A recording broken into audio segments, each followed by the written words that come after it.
Il y a 2000 ans, sur la scène historique, dans la province de Judée de l'Empire romain, alors la puissance la plus forte du monde, il y avait un petit groupe de seulement quelques centaines de personnes.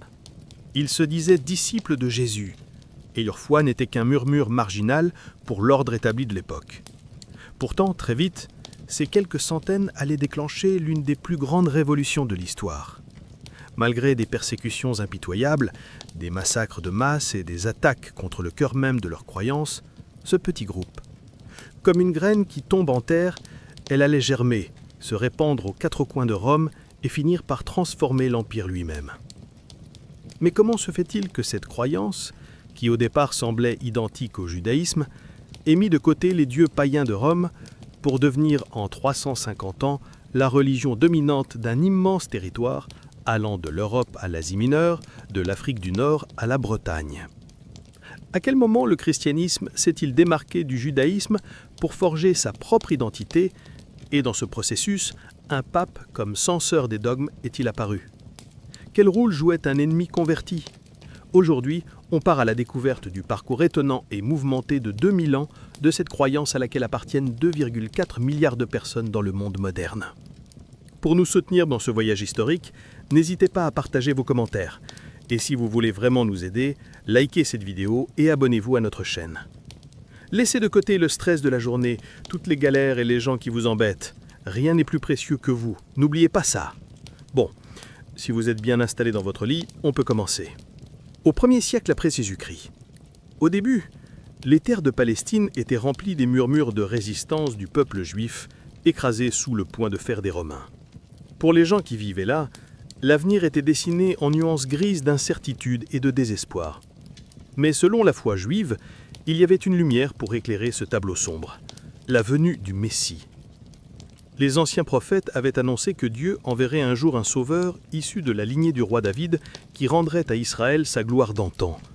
C'est avec cette attente qu'un gars du coin, Jésus de Nazareth, est apparu parmi un peuple vivant. Son enseignement ressemblait plus à une extension de la foi juive existante qu'à la naissance d'une nouvelle religion. Le message de Jésus parlait aux attentes de plein de groupes différents dans la société juive de l'époque. Il venait annoncer le royaume de Dieu et voulait préparer les gens à ce royaume qui arrivait. Mais ce royaume n'était pas un royaume terrestre fondé sur une révolte politique contre les Romains. Les prêches de Jésus portaient surtout sur une transformation morale et spirituelle. Lui, il conseillait aux gens d'aimer, de pardonner et de se tenir à l'écart de la richesse. Des phrases comme « aime ton voisin comme toi-même » ou « si quelqu'un te gifle sur une joue, tends-lui l'autre » étaient des appels radicaux dans ce monde chaotique de l'époque. L'enseignement de Jésus était étroitement lié aux textes sacrés juifs, la Torah et les psaumes. Il ne rejetait pas les lois juives, au contraire, il disait qu'il venait les compléter. Son enseignement parlait des signes de la fin des temps. Après une dernière bataille, le mal serait vaincu et Dieu agirait en faveur des justes sur terre. Il allait ramener son jardin, c'est-à-dire le paradis. Les méchants, eux, seraient condamnés à l'enfer, qu'ils appelaient Yahodina Jehannam. Ces idées faisaient déjà partie de la théologie juive. Les disciples de Jésus se voyaient comme une secte juive qui croyait à la réalisation de cette prophétie, pas comme les fondateurs d'une nouvelle religion. Les premiers à suivre Jésus étaient surtout des gens simples, comme des paysans, des pêcheurs ou des collecteurs d'impôts. Des personnes issues des couches populaires. Son enseignement attirait particulièrement les pauvres, les malades et les exclus.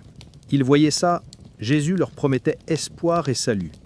Selon les textes sacrés, il accomplissait des miracles, guérissait les malades, et grâce à ça, il attirait de plus en plus de disciples. Ces apôtres, fidèles à la tradition juive, enseignaient les paroles de Jésus uniquement aux Juifs.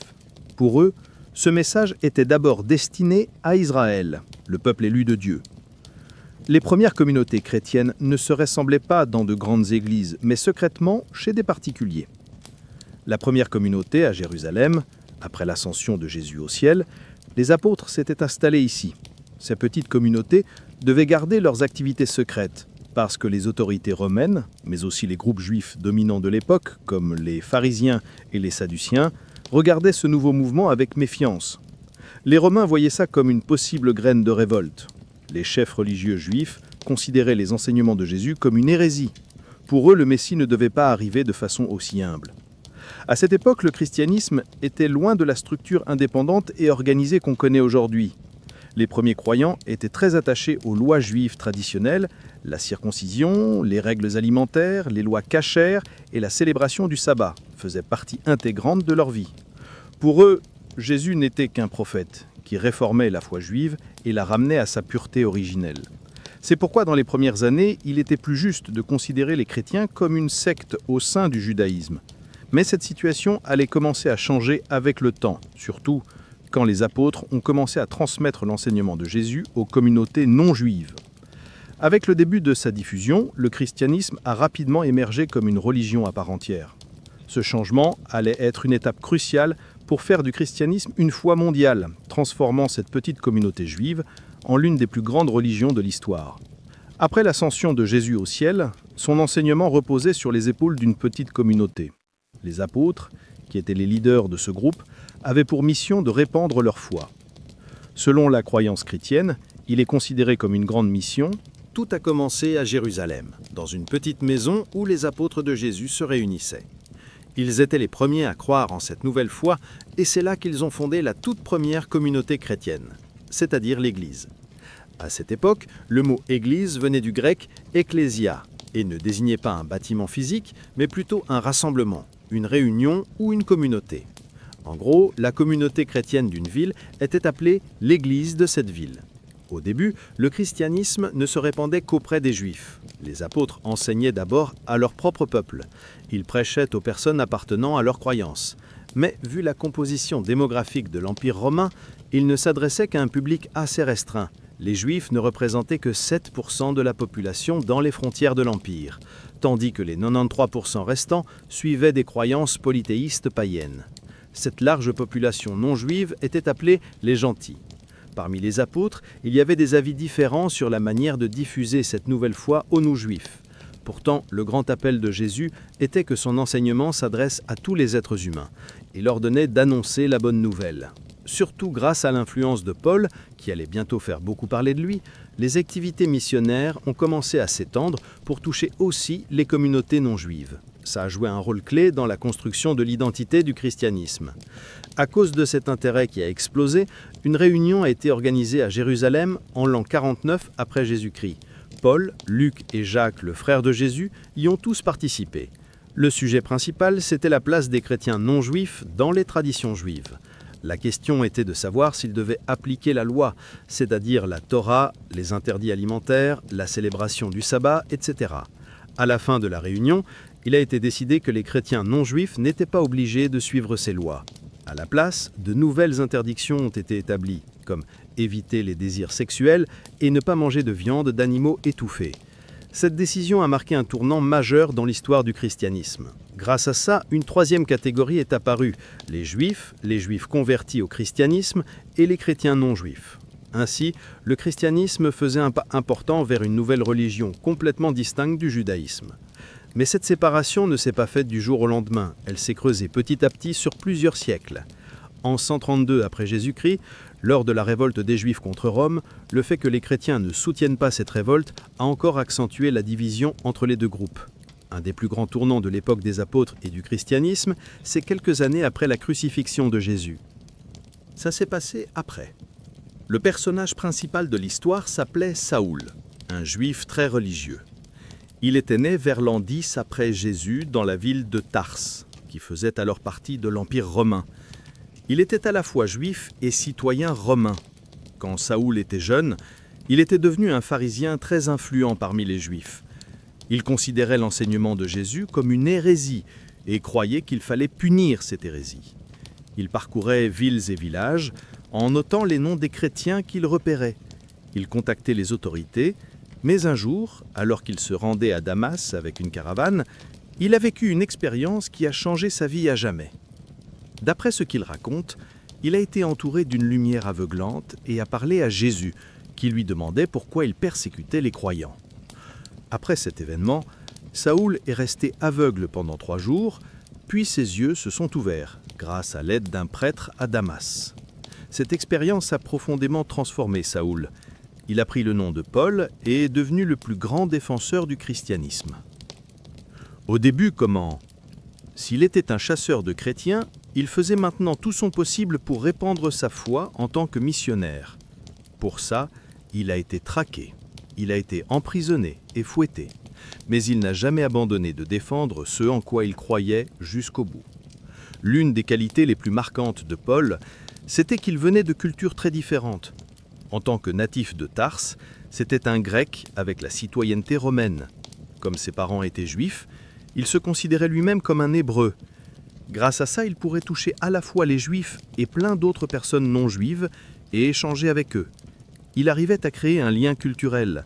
Cette qualité allait faire de lui l'un des chrétiens les plus importants de l'époque des apôtres.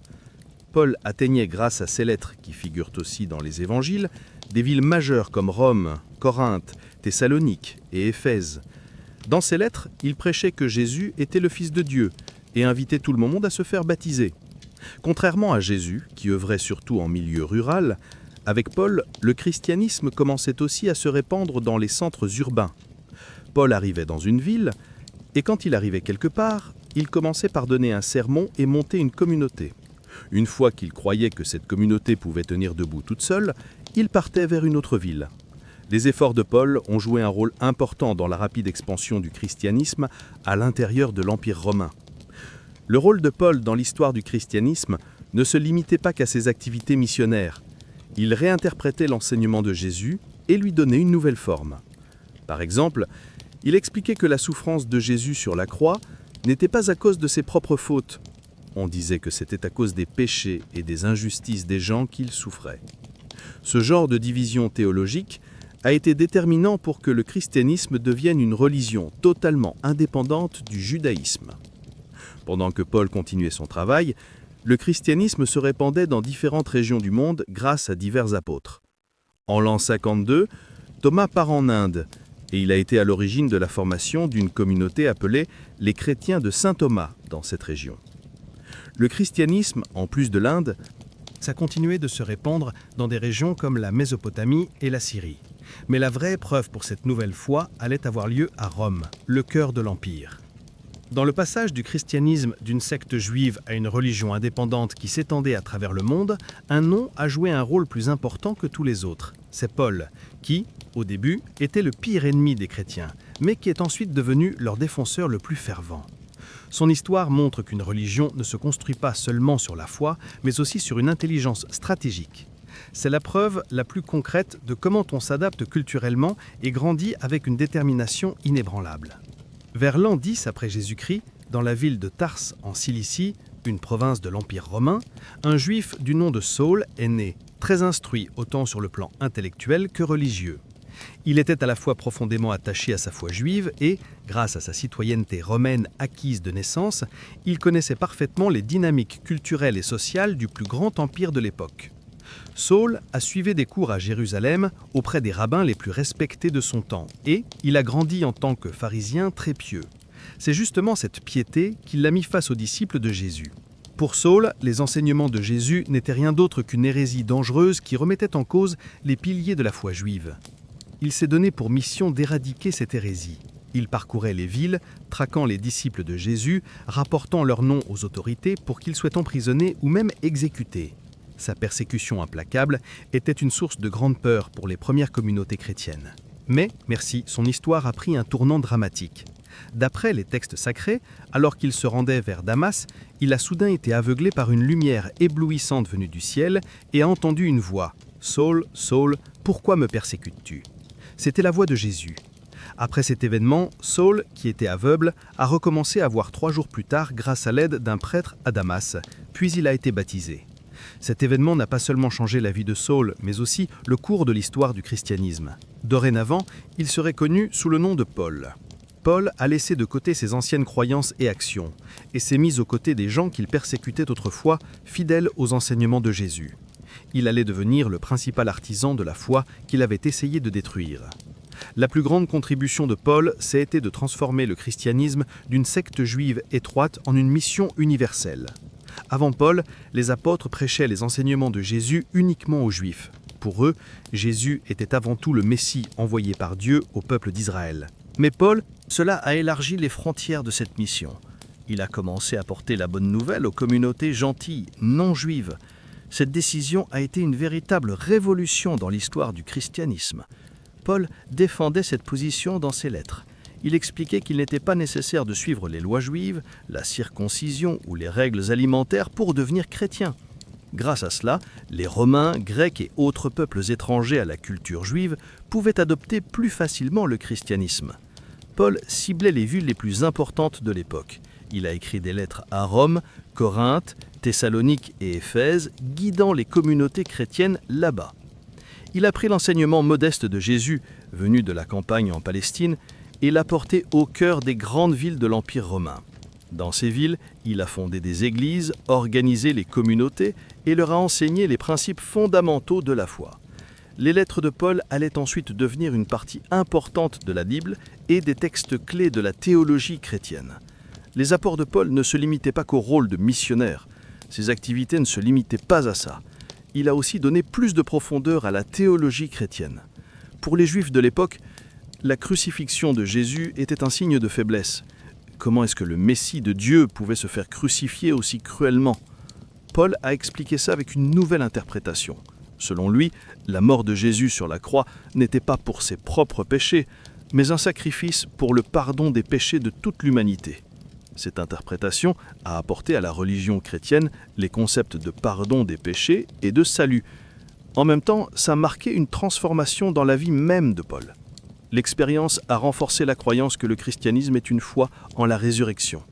Si Jésus n'était pas mort et qu'il était apparu sur la route de Damas, alors il était toujours vivant et ressuscité par Dieu.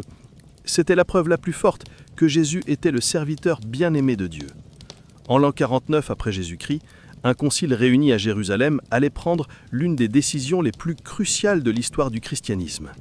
Ce n'était pas juste une réunion religieuse, mais l'un des moments les plus difficiles dans la construction de l'identité de cette foi. Le problème, c'était que les disciples de Jésus n'étaient pas seulement des Juifs. Est-ce que ça allait rester une secte ou devenir une religion universelle qui s'étendrait dans le monde entier ? Après la mort de Jésus, les apôtres sont restés à Jérusalem et ont continué à diffuser ses enseignements. Mais ils ne partageaient cette bonne nouvelle qu'avec leurs frères juifs. Dans l'immense empire romain, les portes des synagogues juives étaient ouvertes uniquement aux juifs. Même les non-juifs, appelés gentils, rencontraient des règles strictes quand ils voulaient se convertir à la foi juive. L'une des conditions les plus importantes était la circoncision. Il s'agissait de respecter des traditions strictes, mais grâce aux missions des apôtres comme Paul, les enseignements de Jésus ont commencé à toucher aussi les communautés non juives. Paul raconte ça avec fierté dans ses lettres. Il souligne même à quel point ces non-juifs se sont rapidement intéressés à cette foi. Les groupes que Paul a créés lors de ses voyages missionnaires étaient majoritairement composés de non-juifs, ce qui a relancé un nouveau débat.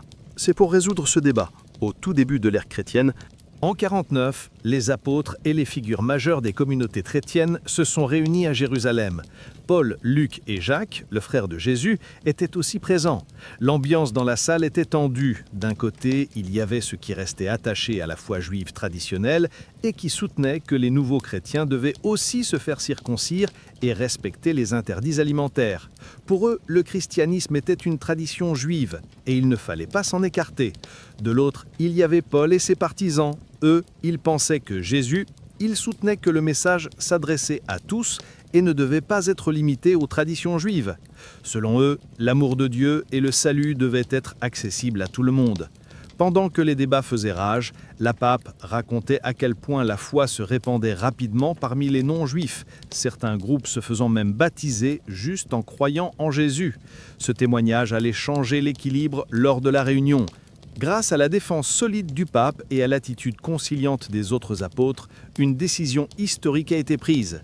Il a été décidé que les chrétiens non-juifs n'étaient pas obligés de suivre les lois juives traditionnelles. Il suffisait qu'ils respectent quelques règles morales de base. Cette décision a marqué un tournant pour le christianisme. Désormais, pour être chrétien, il n'était plus nécessaire de suivre les traditions juives. Cela a transformé le christianisme, qui était jusque-là une religion fermée, réservée aux juifs, en une foi ouverte à tous les peuples. Après cette décision, l'Empire romain a vu les populations non juives vivant dans les villes commencer à adopter le christianisme plus facilement. C'était l'un des facteurs clés qui a permis au christianisme de se répandre rapidement. Ce concile a aussi marqué le début de la séparation effective du christianisme par rapport au judaïsme. La distinction entre juifs et chrétiens s'est accentuée au fil des années. En 132 après Jésus-Christ, lors de la révolte des Juifs contre Rome, le fait que les chrétiens n'aient pas soutenu cette insurrection a complètement rompu les liens entre les deux groupes. Ça y est, c'était fini. Le christianisme n'était plus une branche du judaïsme, c'était devenu une religion à part entière. Le Concile de Jérusalem est passé à l'histoire comme une assemblée qui a posé les bases de cette nouvelle religion, forgé son identité et préparé son avenir. Grâce à la décision historique prise lors de ce concile, le christianisme a fait son premier grand pas pour devenir une foi indépendante du judaïsme. Désormais, les missions des apôtres ne s'adressaient plus seulement aux Juifs, mais à des gens de toutes les nations à travers l'Empire romain. Ça commençait à se répandre. Cette nouvelle foi n'a pas du tout pénétré facilement dans le tissu culturel et religieux de l'Empire. Au contraire, le christianisme a dû lutter pour exister face à l'attachement de Rome au paganisme et à sa structure institutionnelle. Mais au bout de ce combat, une petite secte allait devenir la religion officielle d'un des plus grands empires de l'histoire. Les enseignements de Jésus ont d'abord été portés dans les régions voisines par ses apôtres. Des apôtres comme Pierre et Paul sont rejoints Rome par voie maritime. Ils allaient dans les principaux centres commerciaux de l'Empire, prêchant dans les ports, les marchés et les synagogues des grandes villes. Des villes comme Rome, Corinthe, Éphèse et Thessalonique sont devenues les premiers foyers de diffusion du christianisme. Ces villes étaient le cœur de l'Empire, aussi bien sur le plan commercial que culturel, et le christianisme s'y répandait comme de l'eau qui s'infiltre dans les veines, progressant vers les petites villes et les zones rurales. Plusieurs facteurs importants ont accéléré cette diffusion du christianisme. Tout d'abord, le vaste réseau de routes de l'Empire romain et ses voies maritimes sûres permettaient aux apôtres et aux missionnaires de voyager tranquilles. L'Empire, c'était un vrai patchwork de cultures et de croyances différentes. Les gens pouvaient passer facilement d'une ville à l'autre, ce qui permettait aux nouvelles idées de se répandre vite. Ensuite, la religion traditionnelle romaine laissait surtout chez les gens du bas de l'échelle un vide spirituel. Le polythéisme païen ne donnait pas assez d'espoir ni de réconfort face aux galères de la vie. Le christianisme promettait à tout le monde ouvertement la vie éternelle et le pardon des péchés. Ces promesses attiraient particulièrement les pauvres, les esclaves et les exclus. Les communautés chrétiennes s'entraidaient matériellement et moralement, tendant la main aux plus faibles. Cette solidarité était l'une des caractéristiques principales qui différenciaient le christianisme des religions païennes, et ça encourageait de plus en plus de gens à rejoindre cette foi. Mais la diffusion du christianisme n'a jamais été facile. Au début, l'État romain voyait le christianisme comme un... Il ne les voyait pas comme une menace. Pour eux, c'était juste un petit groupe bizarre séparé du judaïsme avec des rituels étranges. Mais avec la diffusion du christianisme et l'augmentation du nombre de croyants, les choses ont changé. Les chrétiens refusaient d'offrir des sacrifices aux dieux romains et de prêter des qualités divines à l'empereur. Pour Rome, ce n'était pas juste une question de croyance, c'était aussi une question de loyauté politique. Ne pas respecter l'empereur et ne pas sacrifier à leur dieu, c'était un crime selon la loi romane. Voilà où ça coinçait le plus. L'une des conséquences tragiques a eu lieu en 64 après Jésus-Christ. Pendant l'un des plus grands incendies de l'histoire de Rome, l'empereur Néron a accusé les chrétiens d'en être responsables. Ça a lancé la première grande vague de persécution contre les chrétiens à Rome. Ils étaient jetés aux bêtes dans les arènes, crucifiés ou brûlés vifs. Cette politique de répression ne s'est pas arrêtée avec Néron. Dans les siècles qui ont suivi, les persécutions locales et régionales contre les chrétiens ont continué.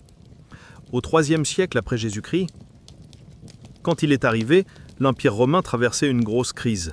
Les guerres, les troubles internes et les épidémies affaiblissaient le pouvoir de l'Empire. Les empereurs de cette époque ont commencé à adopter une politique centralisée stricte pour ramener la grandeur d'antan de Rome. L'empereur Désus a fait passer une loi qui obligeait à faire des sacrifices aux dieux traditionnels de Rome.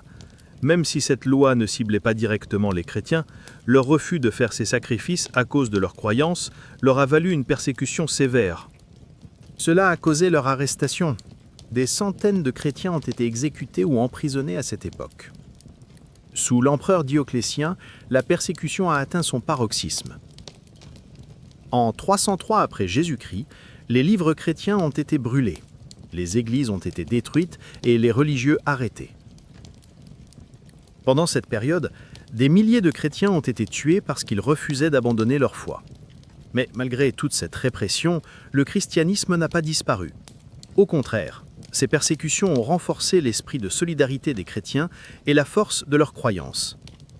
Les martyrs chrétiens étaient un exemple pour les autres croyants. Ils sont devenus une vraie source d'inspiration. Les chrétiens qui fuyaient les persécutions continuaient à propager leur foi en secret. Partout où ils allaient, dispersés aux quatre coins de l'Empire romain, ils fondaient de nouvelles communautés. Vers les années 400 après Jésus-Christ, environ 10% de la population de l'Empire était chrétienne. La diffusion du christianisme dans l'Empire romain montrait bien comment une croyance pouvait non seulement survivre à toutes sortes d'obstacles, mais aussi en sortir renforcée. Leur foi, c'était celle de Rome. Dans ses arènes ensanglantées, ses villages brûlés et ses donjons sombres, elle a été mise à l'épreuve, ressortant à chaque fois plus forte. Ce n'était pas juste l'histoire d'une religion, mais aussi celle d'une civilisation en pleine transformation. En juillet de l'an 64 après Jésus-Christ, les 7 collines de Rome ont été frappées par un désastre sans précédent dans l'histoire. Cette ville, autrefois le cœur du monde, agonisait maintenant dans les flammes. Le feu a commencé autour du Circus Maximus, le stade célèbre pour ses courses de chars. Sous l'effet du vent, l'incendie s'est propagé à toute vitesse, transformant en un rien de temps les ruelles étroites en bas de la ville en un véritable enfer. La fumée recouvrait le ciel, et la lueur orange des flammes avait transformé la nuit en plein jour. Cet événement resterait dans l'histoire comme le grand incendie de Rome. Le feu a duré sans interruption pendant 6 jours. Au début, ça ressemblait à un accident banal dans une boutique, mais le brasier a englobé une grande partie de Rome, réduisant en cendres des bâtiments vieux de plusieurs siècles et des monuments historiques. Sur les 14 quartiers de la ville, seuls 4 sont restés intacts. Les autres ont été complètement détruits. Tout avait disparu. Quand tout s'est terminé, il ne restait plus qu'une ville en ruine et un peuple terrorisé. Au milieu de ce désastre, Néron est devenu le centre de la colère et de l'inquiétude du peuple. Selon les rumeurs, Néron aurait même déclenché l'incendie pour pouvoir reconstruire la ville à neuf. On disait même qu'il était assis sur le balcon de son palais en train de jouer de la lyre et de chanter le poème de la chute de Troie pendant que la ville brûlait. Bien sûr, personne ne savait vraiment si ces histoires étaient vraies, mais ces accusations ne faisaient que renforcer l'aversion du peuple qui le trouvait déjà despote. La haine qu'il ressentait contre Néron grandissait encore plus. Alors qu'une grande partie de Rome partait en fumée, le peuple commençait à croire que cet empereur cruel et passionné d'art était en fait responsable de sa propre destruction. La colère populaire montait de jour en jour, et Néron devait trouver un bouc émissaire pour calmer la tempête. Dans la culture polythéiste et tolérante de Rome à cette époque, il existait un groupe nouveau et marginal vers lequel il pouvait diriger ses accusations, les chrétiens. À cette époque, le christianisme n'était pas encore très répandu à Rome. Néron et les autres Romains, Les chrétiens étaient vus comme un groupe bizarre, avec des superstitions, vivant à l'écart de la société et surtout refusant de faire des sacrifices aux dieux romains. L'empereur Néron, pour justifier ses propres accusations, prétendait que les chrétiens étaient des ennemis de l'humanité et qu'ils faisaient des choses horribles lors de leurs rites secrets. Ces accusations contre les chrétiens transformaient le doute du peuple, déjà fatigué par cette nouvelle foi étrangère, en une vraie haine. Néron accusait les chrétiens d'avoir déclenché l'incendie, ce qui, il a dissipé les doutes, tout en donnant au peuple une cible sur laquelle diriger sa colère. Après cette accusation, une vague de persécutions féroces contre les chrétiens a commencé. L'historien romain de l'époque, Tacite, a consigné ces persécutions. Les chrétiens étaient crucifiés en public, brûlés vifs avec des habits goudronnés pour servir de torches éclairant les jardins. Ces tortures terribles montraient non seulement la cruauté de Rome, mais aussi la foi inébranlable des chrétiens. La persécution visait à anéantir les chrétiens, mais au lieu de les affaiblir, ça renforçait encore plus leur résistance et leur esprit de solidarité. Le grand incendie de Rome et ce qui s'en est suivi ont marqué un tournant dans l'histoire du christianisme.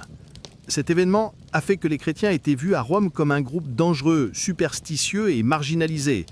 Cette vague de persécution a marqué le début d'une période de répression régulière qui allait durer 200 ans. Mais cette oppression n'a pas empêché le christianisme de se répandre. Au contraire, les martyrs chrétiens qui ont donné leur vie pour leur foi sont devenus des héros pour les autres croyants. Ils sont arrivés et leurs histoires ont poussé les nouveaux adeptes à croire en cette foi. L'Empire romain C'était un immense patchwork avec plein de croyances et de cultures différentes qui cohabitaient.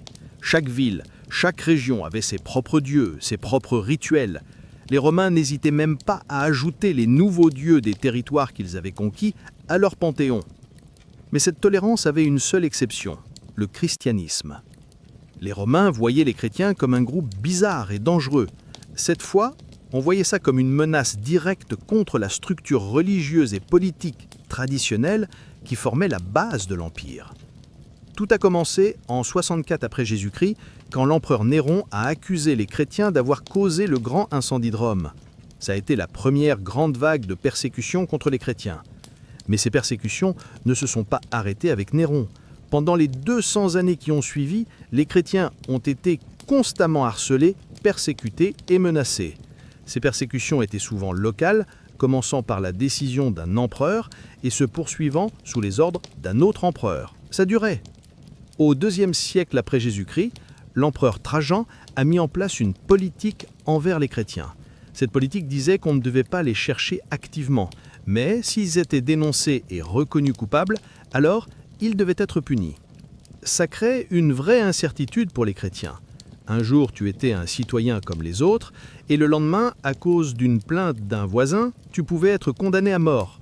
Mais c'était plus le résultat de différences individuelles de croyances que d'une persécution systématique de Rome contre les chrétiens.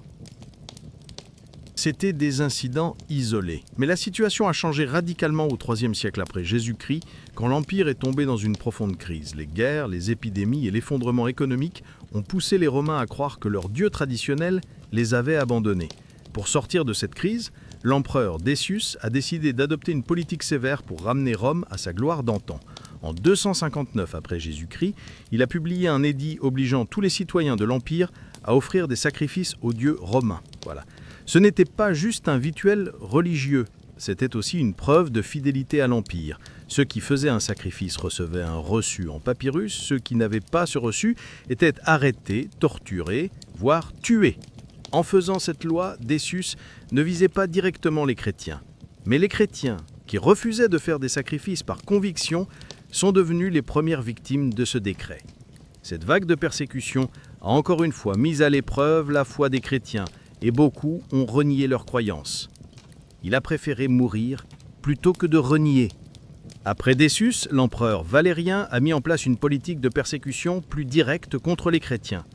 En 257 après Jésus-Christ, il a publié un édit qui visait particulièrement les clercs chrétiens et les nobles. Les sénateurs chrétiens se faisaient confisquer leurs biens et étaient envoyés en exil, tandis que les prêtres et les évêques étaient exécutés. Valérien cherchait à freiner la croissance de cette nouvelle foi en s'attaquant à sa structure institutionnelle au sein de l'Empire. Mais les chrétiens, la persécution la plus violente et systématique a eu lieu en 303 après Jésus-Christ sous l'empereur Dioclétien. Ce dernier avait mis en place un régime centralisé strict pour redonner sa puissance à l'Empire. Il voyait le christianisme comme une menace pour cet ordre. Sur son ordre, tous les livres sacrés des chrétiens ont été brûlés à travers l'Empire, les églises détruites et les rassemblements pour prier interdits. Des milliers de chrétiens ont refusé d'abandonner leur foi et ont subi les pires sévices. Ils ont été torturés et tués. Les historiens estiment qu'à cette époque, plus de 3500 chrétiens ont été massacrés. C'était l'une des plus grandes épreuves de l'histoire du christianisme. Mais la politique de Dioclétien a eu l'effet inverse.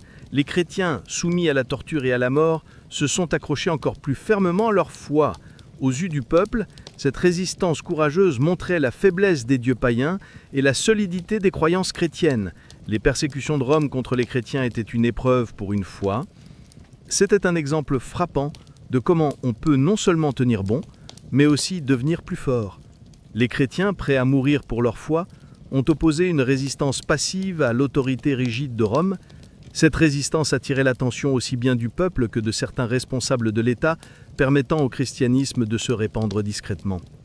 La persécution n'a pas réussi à freiner la croissance du christianisme, au contraire, elle l'a encore renforcée et finalement, cette petite secte a brisé la domination païenne de Rome qui durait depuis 4 siècles, devenant la nouvelle religion de l'Empire. Le IIIe siècle fut une période catastrophique pour l'Empire romain. Ce qu'on appelle la crise du IIIe siècle par les historiens, c'était une époque de grands bouleversements et d'instabilité profonde pour l'Empire. Cette crise n'était pas seulement politique ou économique, c'était aussi une crise spirituelle, où la confiance dans les croyances traditionnelles de Rome était ébranlée. C'est justement cette crise qui allait ouvrir la porte à une montée inattendue du christianisme autrefois persécuté. À partir de l'an 235 après Jésus-Christ et pendant environ 50 ans, l'Empire a traversé d'innombrables guerres civiles, assassinats et changements d'empereur. Un empereur était renversé, voire tué peu de temps après sa prise de pouvoir. Les frontières étaient constamment menacées par les attaques des tribus barbares. L'Empire a dû lever de grandes armées pour se défendre, ce qui a presque fait s'effondrer l'économie. La corruption, les épidémies et la famine ont épuisé le peuple. La religion polythéiste traditionnelle de Rome n'arrivait pas à redonner espoir ni confiance aux gens dans ce chaos. Les sacrifices offerts aux dieux, les rites qu'ils faisaient, ne suffisaient pas à sauver l'Empire. Le peuple commençait à croire que les dieux les avaient abandonnés. Les anciens dieux ne pouvaient plus répondre aux problèmes complexes de cette époque troublée. C'est ce vide spirituel qui a préparé le terrain pour la montée du christianisme. Alors que la religion traditionnelle romaine n'apportait pas de solution aux soucis du peuple, le christianisme leur offrait exactement ce dont ils avaient besoin, de l'espoir et de la solidarité. Les communautés chrétiennes soutenaient leurs membres dans ces temps difficiles. Les chrétiens riches aidaient les pauvres, ils s'occupaient des malades, protégeaient les orphelins. Ce n'était pas juste une promesse de foi, c'était une aide concrète et palpable. Alors que les maladies contagieuses poussaient les Romains à remettre en question leurs croyances traditionnelles, les chrétiens, eux, abandonnaient pas les malades, ils s'en occupaient et enterraient leurs morts. Ce dévouement montrait que les communautés chrétiennes étaient bien plus fortes et résistantes que la société romaine. La foi des chrétiens portait sur la vie après la mort et le pardon des péchés. Ça se concentrait là-dessus. Ces promesses étaient une grande source de réconfort pour les gens qui vivaient dans un monde plein d'incertitudes et de mort. Dans l'ancienne religion romaine, les dieux étaient capricieux et imprévisibles. Il fallait faire des rituels coûteux pour obtenir leur faveur. Le christianisme, lui, enseignait que Dieu traitait chaque personne de manière égale et que le salut ne venait que par la foi. Ce message simple et puissant se répandait vite, surtout parmi les gens des classes populaires, écrasés par les difficultés de la vie. Pendant la crise du IIIe siècle, l'empereur Décius et certains empereurs comme Dioclétien ont tenu les chrétiens responsables de la chute de Rome et ont lancé de grandes persécutions contre eux. Mais au lieu de détruire le christianisme, ces persécutions ont encore une fois prouvé sa force. Les chrétiens qui ont échappé aux persécutions et survécu ont continué à répandre leur foi en secret. Ce qui était autrefois vu comme une secte secrète, le christianisme comptait maintenant des fidèles de toutes les classes sociales à travers tout l'Empire romain. Vers les années 300 après Jésus-Christ, le nombre de chrétiens Ils avaient atteint un niveau important. Ce n'était plus un groupe marginal qu'on pouvait ignorer. Ils formaient une communauté forte et organisée, présente dans chaque recoin de l'Empire. Rome allait devoir faire la paix avec les chrétiens au lieu de leur faire la guerre. La crise du IIIe siècle affaiblissait la puissance de Rome, mais elle renforçait la solidarité et la foi des chrétiens. Cette crise fut la principale raison pour laquelle le christianisme est passé de persécuté à une force capable de transformer l'Empire romain. Au milieu de la guerre et d'une guerre civile chaotique, l'Empire romain, un jeune commandant qui dirigeait une région, était face à une vision qui allait changer le cours de l'histoire. Ce gars, c'était l'empereur Constantin, qui, au lieu de demander de l'aide aux anciens dieux païens traditionnels, se tournait vers le christianisme, une religion minoritaire persécutée jusqu'alors, pour reconstruire l'avenir de Rome. À la fin du IIIe siècle, l'empereur Dioclétien avait mis en place un système de gouvernement appelé la tétrarchie pour mettre fin aux crises dans l'Empire romain. Selon ce système, l'Empire était divisé en 4 parties, chacune dirigée par un empereur différent. Il était dirigé par lui. Le père de Constantin, Constantin I, faisait partie de ces 4 empereurs. Mais à la mort de son père, Constantin est devenu l'un des 4 empereurs qui dirigeaient Rome. Ce gouvernement à 4 n'a pas duré longtemps. La lutte de pouvoir entre les 4 empereurs s'est vite transformée en guerre civile. Le plus grand rival de Constantin était Maxence, qui contrôlait l'Italie et l'Afrique du Nord-Ouest. Les armées des 2 empereurs allaient s'affronter sur le pont Milvius, près de Rome. Ce combat n'était pas juste entre 2 chefs. Ce n'était pas seulement une lutte, mais aussi 2 croyances différentes. Maxence cherchait le soutien des dieux traditionnels romains, tandis que Constantin se tournait vers le christianisme jusque-là persécuté. La veille de la bataille, on croit que Constantin a eu une vision. Selon l'évêque de sa cour, Eusèbe, Constantin a vu en rêve une croix brillante dans le ciel avec une inscription en latin disant « Par ce signe, tu vaincras ». D'après une autre source, dans son rêve, Constantin a vu une combinaison des lettres grecques chi et rho formant un symbole lié au nom de Jésus. Il avait vu un symbole représentant les 2 premières lettres. Le matin, en se réveillant, Constantin avait été marqué par ce rêve. Contrairement à la religion traditionnelle romaine, il ordonna que ce nouveau symbole soit gravé sur les boucliers et les étendards de son armée. Ce n'était pas juste une tactique de guerre, mais aussi une décision audacieuse qui montrait clairement sa sympathie envers le christianisme. L'orientation de Constantin vers le christianisme n'était pas juste due à un rêve. Derrière cette décision se cachaient des raisons politiques et sociales profondes. La crise du IIIe siècle de Rome. La religion païenne traditionnelle montrait ses limites. Les dieux païens ne pouvaient pas offrir d'espoir ni de salut au peuple. En revanche, le christianisme devenait chaque jour plus fort et mieux organisé. Constantin avait compris que cette nouvelle religion pouvait être une force unificatrice pour l'Empire. Contrairement au polythéisme païen, le christianisme croyait en un seul Dieu. Constantin pensait que cette foi monothéiste pouvait être un outil puissant pour rassembler l'Empire sous une seule bannière. Les Romains ne croyaient plus en plusieurs dieux. Il allait croire en un seul Dieu et renforcer ainsi l'unité sociale. Après sa victoire contre Maxence, Constantin devint le seul maître de Rome et changea complètement son attitude envers les chrétiens. En 313 après Jésus-Christ, avec l'édit de Milan, il accorda la liberté de culte aux chrétiens et mit fin à toutes les persécutions à leur encontre. Cet édit fut un tournant dans l'histoire du christianisme et permit à cette petite religion de briser l'hégémonie païenne de Rome qui durait depuis 4 siècles, lançant ainsi son essor. Au début, le système de tétrarchie de l'Empire romain s'était effondré et une grosse bagarre pour le trône avait éclaté. Les 2 empereurs qui dirigeaient la partie ouest de Rome, Constantin et Maxence, s'étaient affrontés pour le pouvoir absolu. Ce combat n'était pas juste une lutte politique pour le pouvoir. C'était aussi devenu un symbole du clash entre les traditions païennes de Rome et le christianisme qui gagnait du terrain. Constantin avait gouverné la Gaule et la Bretagne avec son père et son armée. Il comptait sur la loyauté, mais son rival Maxence s'était appuyé sur les dieux païens traditionnels de Rome et avait transformé la ville en le cœur de son pouvoir. L'armée de Maxence était plus nombreuse que celle de Constantin et les murailles de Rome lui donnaient un sacré avantage. Constantin savait qu'il ne suffisait pas de miser que sur la stratégie militaire pour renverser la balance et gagner la bataille. Il avait aussi besoin d'une force spirituelle. À la veille du combat, il avançait vers Rome avec son armée. On croit que Constantin a eu une vision. Selon Eusébius, son évêque de Palais, Constantin a vu dans le ciel une croix brillante avec l'inscription « In hoc signo vinces », ce qui veut dire « Par ce signe tu vaincras ». Un autre historien chrétien des débuts, Lactance, raconte que dans un rêve, Constantin a vu un symbole formé par les 2 premières lettres du nom de Jésus, le xi et le p rho combinés. Ce symbole allait s'appeler le labarum. Cette vision avait une signification très profonde pour Constantin. Il portait ça. Le matin, en se réveillant, il a mis de côté les symboles des dieux païens traditionnels et a ordonné que ce nouveau symbole soit gravé sur les boucliers et les étendards de son armée. Ce n'était pas juste une tactique de guerre, c'était une preuve de la foi de Constantin dans la puissance du christianisme. Le 28 octobre 312 après Jésus-Christ, 2 armées se sont affrontées sur le pont Milvius, près de Rome.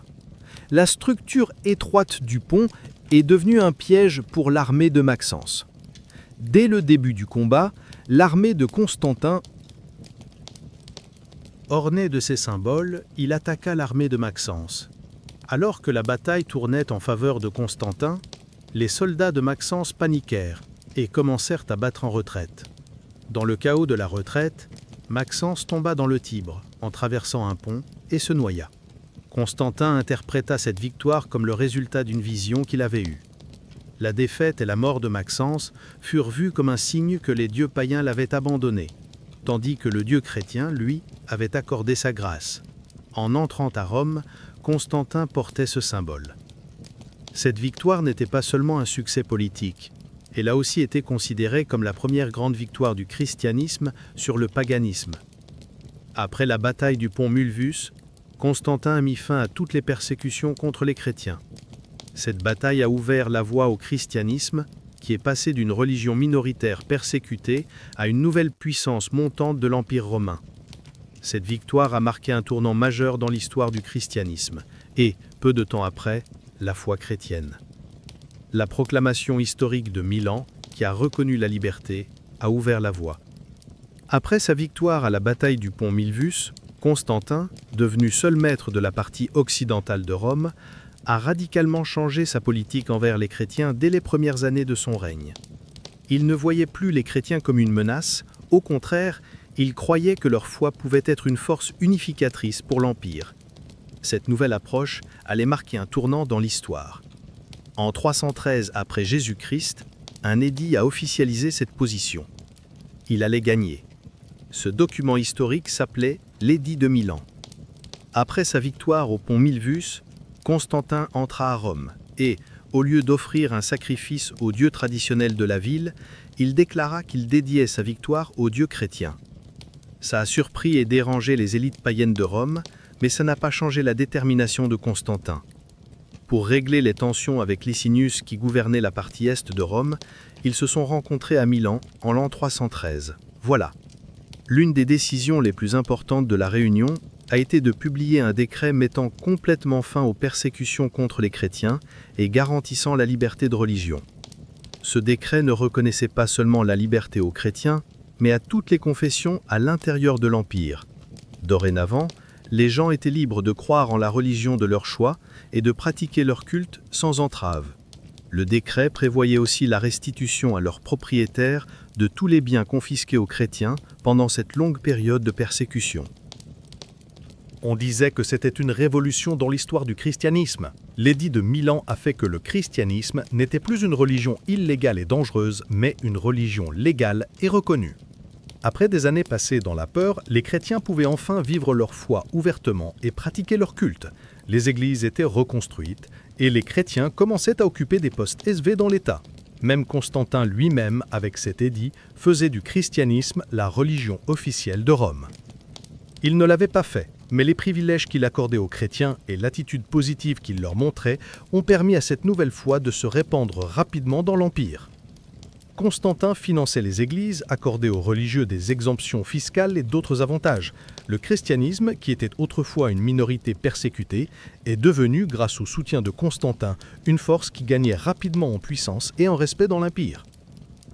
Le décret de Milan, d'un côté, accordait la liberté aux chrétiens, mais de l'autre, il maintenait les anciennes religions païennes de Rome. Il avait brisé le statu quo et ouvert la voie à un nouvel ordre religieux dans l'Empire. Avec ce coup, Constantin voulait unir l'Empire non seulement politiquement, mais aussi spirituellement.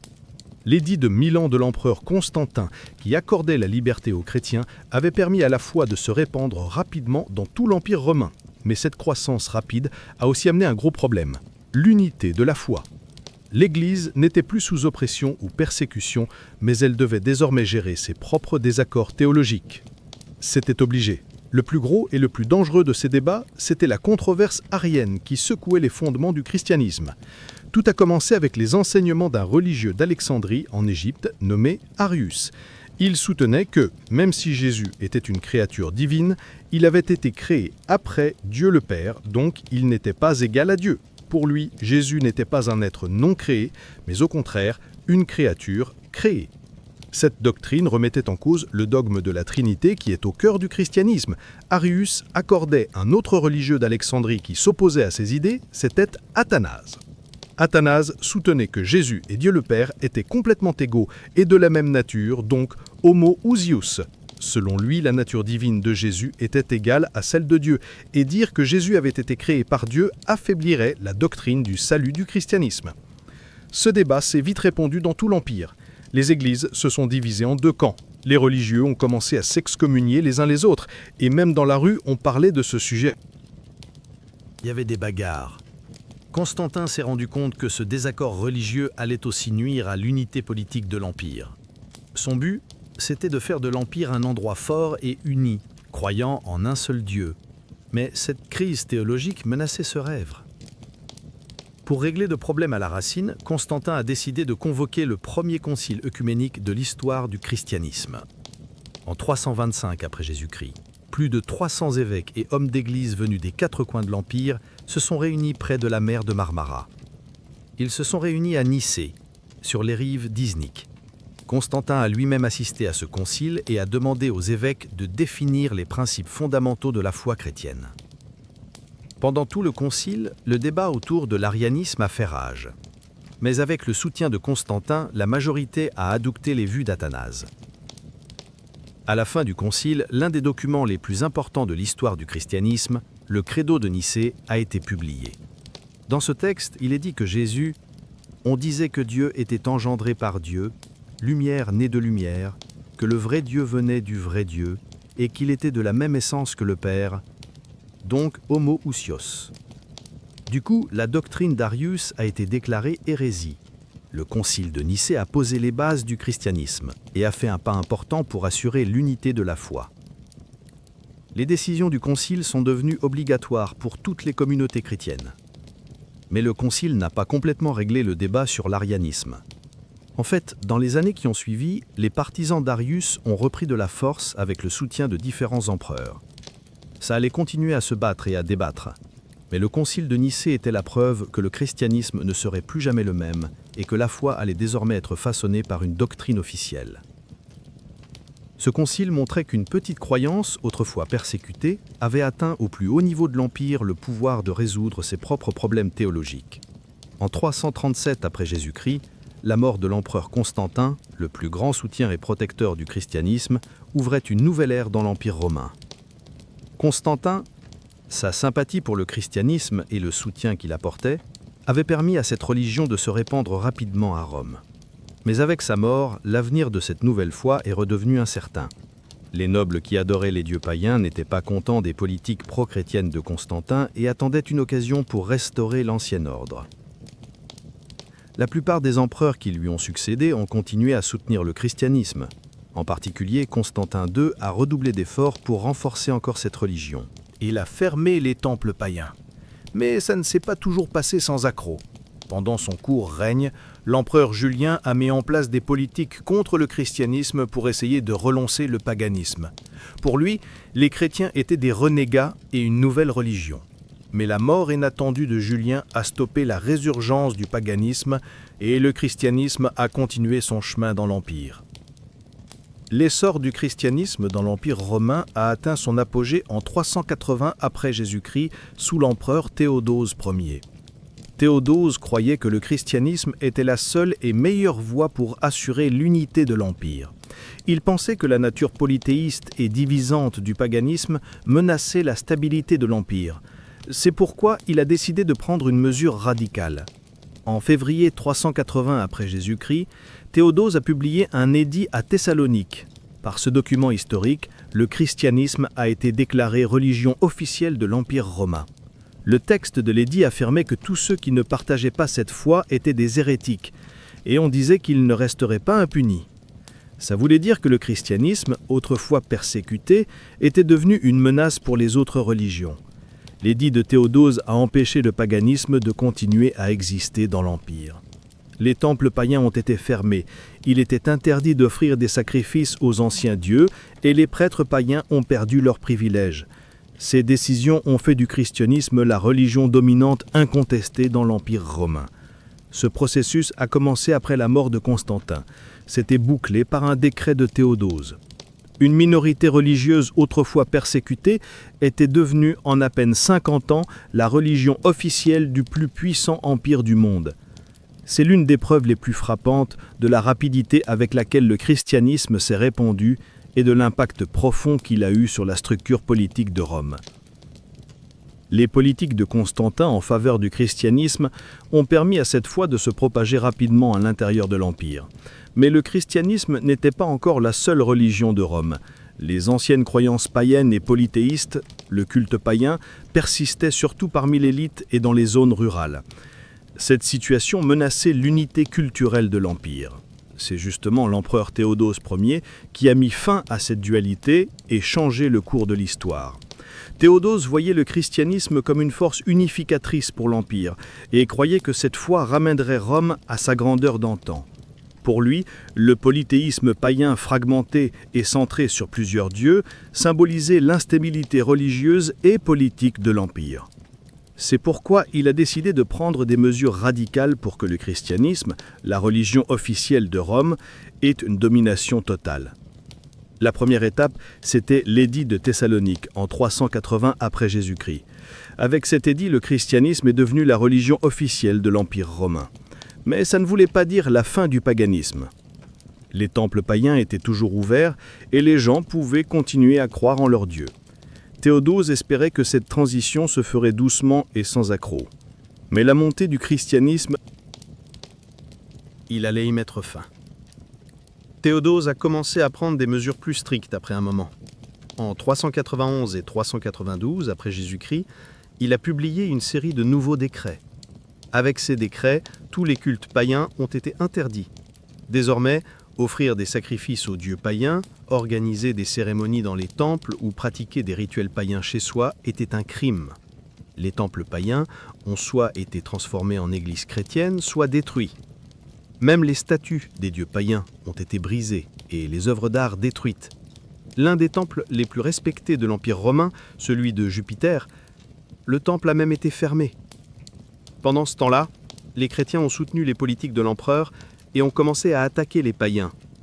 On confisquait les biens des païens, les prêtres étaient arrêtés et forcés à renier leur foi.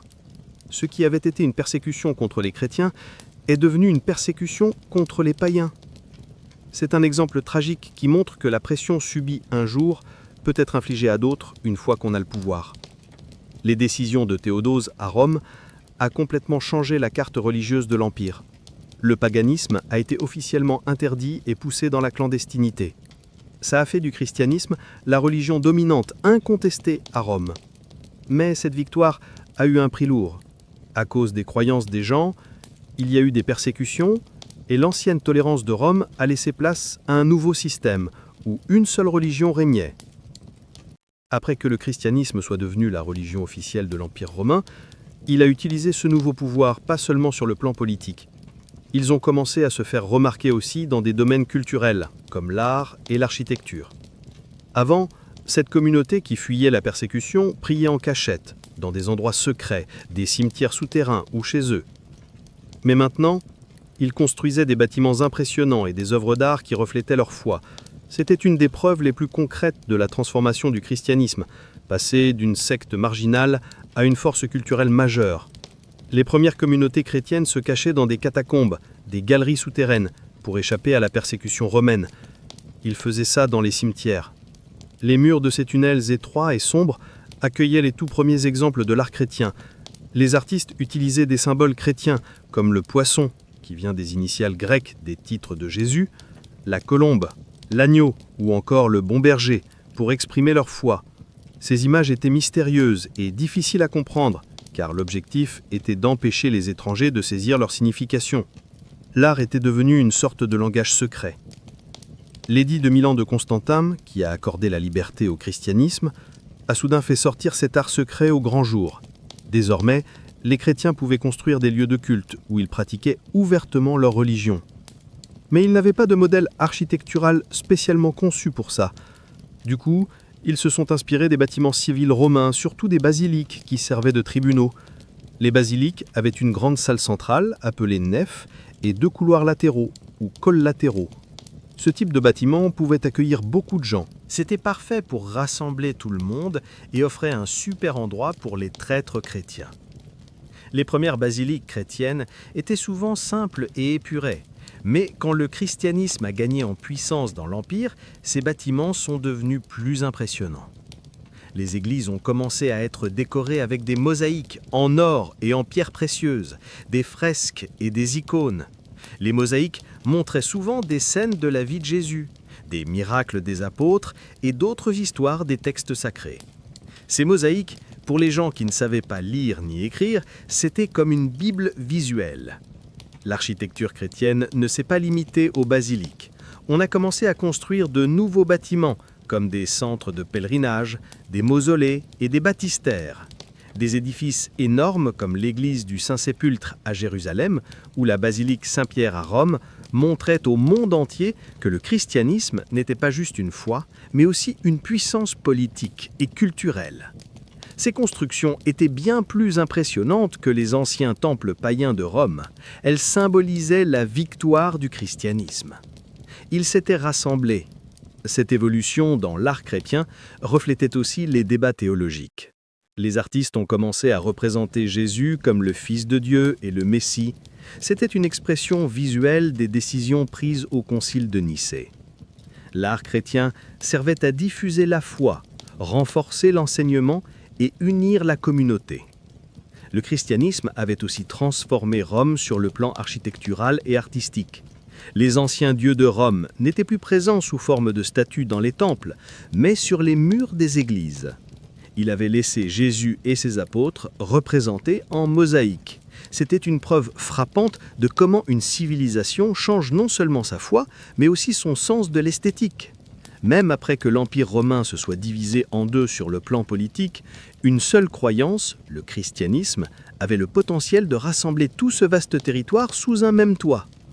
Avec les libertés accordées aux chrétiens par l'empereur Constantin, l'Église a rapidement grandi et s'est mêlée à l'Empire. Mais la division de l'Empire, ce n'était pas juste une séparation politique, c'était aussi le début d'une fracture culturelle et religieuse. Les différences entre l'Occident latin et l'Orient grec allaient peu à peu créer des gros désaccords sur la théologie, les rites et l'autorité, menant à l'une des plus grandes divisions de l'histoire du christianisme. Ce qui causait ces tensions, au départ, c'était surtout le transfert de la capitale de l'Empire, de Rome, à Constantinople. Contrairement à Rome, Constantinople était un centre économique et politique très dynamique. Ça a créé une tension. Ça a lancé une rivalité entre l'autorité de l'évêque de Rome, c'est-à-dire le pape, et celle du patriarche de Constantinople. À l'ouest, alors que le pouvoir impérial faiblissait, l'évêque de Rome a commencé à s'imposer comme un leader religieux et politique pour les chrétiens de l'ouest. Avec la chute de l'Empire romain d'Occident, le pouvoir du pape a encore grandi. Par contre, à l'est, il y avait une structure impériale forte et centralisée, et le patriarche de Constantinople était souvent sous l'influence de l'empereur. Cela restait. Cette situation allait renforcer la revendication de la papauté en Occident, qui se voyait non seulement comme la première parmi les pères des autres patriarches, mais comme le leader absolu de toute l'Église. Les différentes langues compliquaient encore plus ces tensions. L'Église d'Occident parlait latin, tandis que celle d'Orient utilisait le grec. Cette différence linguistique amenait à des compréhensions divergentes des concepts théologiques. Par exemple, à l'Est, le terme « hypostase » désigne l'essence d'une personne, alors qu'en Occident, ce terme est traduit par « substance », ce qui lui donne tout à fait un autre sens. Ça causait ça. Ces petites différences de langage provoquaient des malentendus et du doute sur des sujets théologiques. Les différences dans les rituels et les pratiques rajoutaient encore à ces tensions. Alors que l'Église d'Orient permettait aux prêtres de se marier, l'Église d'Occident rendait de plus en plus obligatoire le célibat du clergé. À l'Est, les prêtres laissaient pousser leur barbe, alors qu'à l'Ouest, cette tradition avait disparu. Ça pouvait sembler pas grand-chose au premier abord, mais avec le temps, ça créait une vraie séparation culturelle entre les deux églises. L'Église d'Orient voyait l'Occident comme... Alors que l'Occident accusait l'Orient de s'écarter de ses traditions, il le traitait aussi de rigide et d'arriéré. Mais la plus grosse tension venait d'une question théologique, connue dans l'histoire sous le nom de problème du filioqué. Au IIIe siècle après Jésus-Christ, dans le credo de Nicée qui posait les bases de la foi chrétienne, il était dit que le Saint-Esprit procédait du Père. Au VIe siècle, l'Église d'Occident a ajouté à cette formule le mot « filioqué », affirmant ainsi que le Saint-Esprit procédait à la fois du Père et du Fils. L'Orient, l'Église s'est vivement opposée à ce changement. Selon eux, d'après les textes sacrés, l'Esprit Saint venait uniquement du Père. L'Église d'Orient soutenait que cette modification allait à l'encontre des décisions du Concile de Nicée, que l'Occident avait pris cette décision de son propre chef, ce qui était une violation d'autorité et que c'était théologiquement faux. Ce sujet est devenu la principale différence théologique qui a creusé le fossé entre les deux églises. Ces tensions initiales allaient encore s'intensifier au fil des siècles pour déboucher finalement sur le grand schisme de 1054 après Jésus-Christ. Ça allait mener au schisme. La séparation entre les églises d'Orient et d'Occident n'était pas juste une question de foi, mais aussi le résultat de différences politiques et culturelles.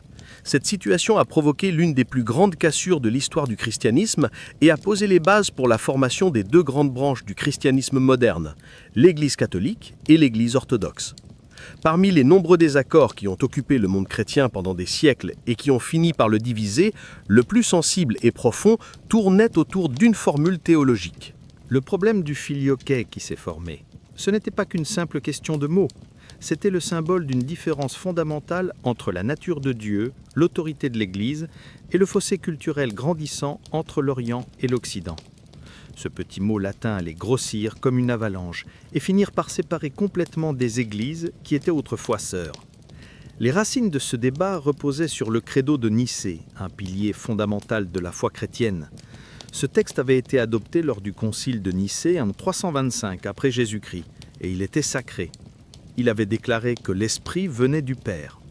Cette affirmation repose sur des textes de l'Évangile et définissait la croyance chrétienne en la Trinité. Au 1er siècle, tant les églises d'Orient que d'Occident acceptaient cette déclaration et y restaient fidèles. Mais dans l'Église d'Occident, un débat théologique est apparu.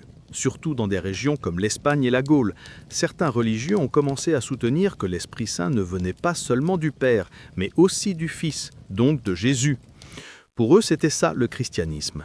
C'était une défense contre des idées déviantes comme l'arianisme, qui remettait en cause les fondements.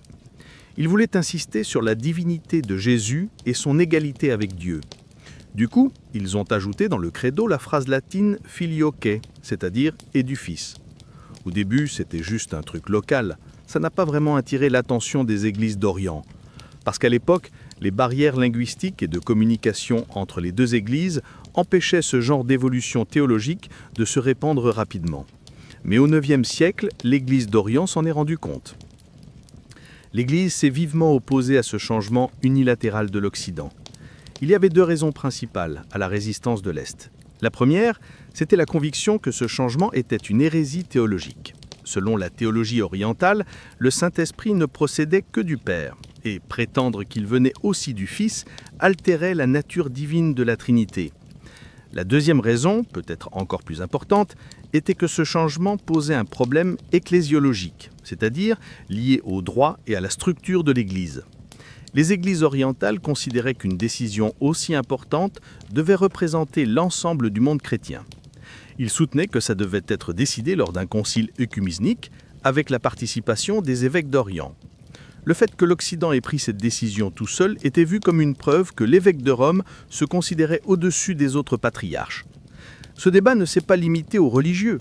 Les politiques se sont aussi impliqués.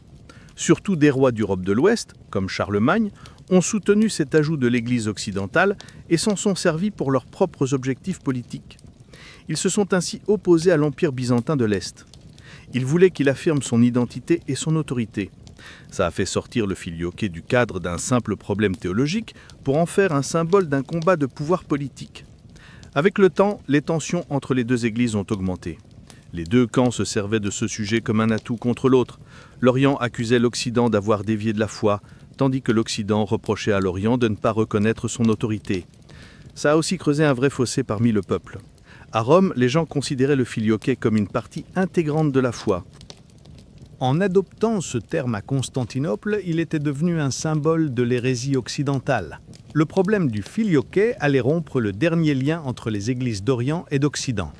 Au milieu du premier millénaire, cette question s'est ajoutée aux différences politiques, culturelles et rituelles déjà existantes, devenant le principal déclencheur du grand schisme de 1054 après Jésus-Christ. Cette séparation a divisé le monde chrétien en catholique et orthodoxe. Le filioque, bien qu'un petit mot, avait en réalité une grande importance. C'était la preuve la plus concrète de la façon dont deux civilisations différentes et deux visions différentes de l'Église entraient en conflit. Au milieu du 8e siècle, la carte politique de l'Europe de l'Ouest était en train d'être redessinée. Sur des terres qui faisaient autrefois partie de l'Empire romain d'Occident, des royaumes issus de tribus germaniques essayaient de s'imposer. Le plus grand et le plus puissant de ces royaumes était le royaume des Francs, qui formait le cœur de ce qu'on appelle aujourd'hui la France et l'Allemagne. À la même époque, Rome, le centre spirituel du christianisme, était en plein coup. Il faisait face à une menace. Une tribu guerrière germanique venue du nord, les Lombards. Les Lombards s'étendaient sans cesse en Italie, s'emparaient des villes et menaçaient directement Rome. L'Empire byzantin, traditionnellement protecteur de l'Église de Rome, était incapable de contrer cette menace. L'Empire était pris à l'intérieur par des querelles d'iconoclasme, c'est-à-dire la destruction d'icônes, et à l'extérieur, il devait se battre contre les Arabes et les Slaves. Dans ce contexte, le pape de Rome, Étienne, face à la menace lombarde, il s'était retrouvé sans solution. Comme le pape n'avait pas obtenu l'aide qu'il espérait de Byzance, il a rapidement tourné son regard vers le royaume franc qui s'élevait au nord des Alpes. À cette époque, Pépin, qui avait renversé la dynastie mérovingienne pour prendre le pouvoir chez les Francs, était à la tête. Ce chef, surnommé Pépin le Bref à cause de sa petite taille, était un catholique très dévot. Pour légitimer son pouvoir, Pépin avait besoin d'une approbation religieuse. Que le pape le sacre roi renforcerait son autorité aux yeux du peuple et de la noblesse. C'était donc une opportunité parfaite pour le pape aussi. Le pape Stéphen prit une décision courageuse en traversant lui-même les Alpes pour se présenter devant Pépin en 754 après Jésus-Christ. Ce voyage périlleux montrait à quel point il était à la fois désespéré et déterminé. Pépin accueillit le pape avec un grand respect.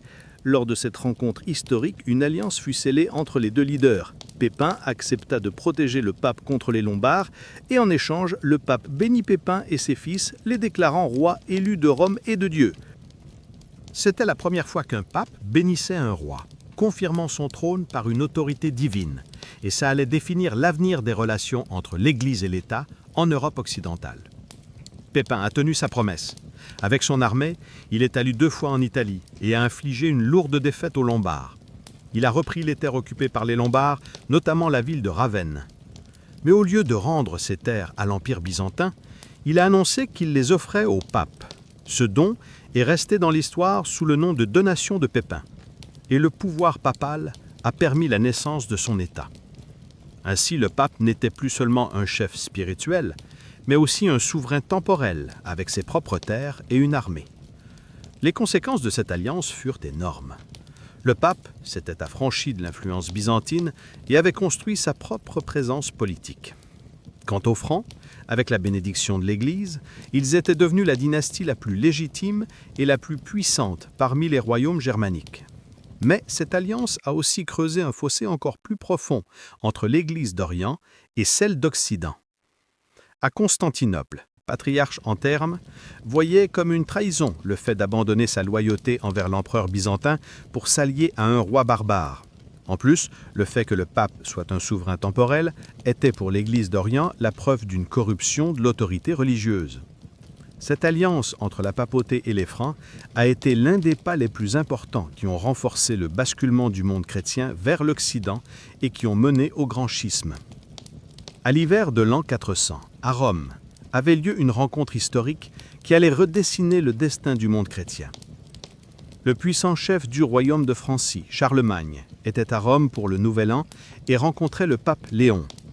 Cette rencontre allait marquer la fin d'une époque de chaos et de fragmentation sur les terres de l'ancien empire romain d'Occident et être les témoins de la naissance d'une toute nouvelle civilisation et d'un pouvoir politique en Occident. Au 7e et 8e siècle, il ne restait plus rien de la grandeur de l'ancien ordre romain en Europe de l'Ouest. Les territoires de l'Empire étaient divisés entre les royaumes fondés par les tribus germaniques et l'autorité politique s'était morcelée. Dans ce bordel, la seule force cohérente et unificatrice, c'était l'Église catholique. Le pape était menacé par des tribus guerrières comme les Lombards. L'Empire byzantin, leur protecteur traditionnel, se battait à l'est contre les armées islamiques et à l'intérieur, il était secoué par des conflits religieux et l'iconoclasme. Le fait qu'à cette époque, une femme, l'impératrice Irène, soit sur le trône byzantin, faisait douter de son autorité à l'ouest.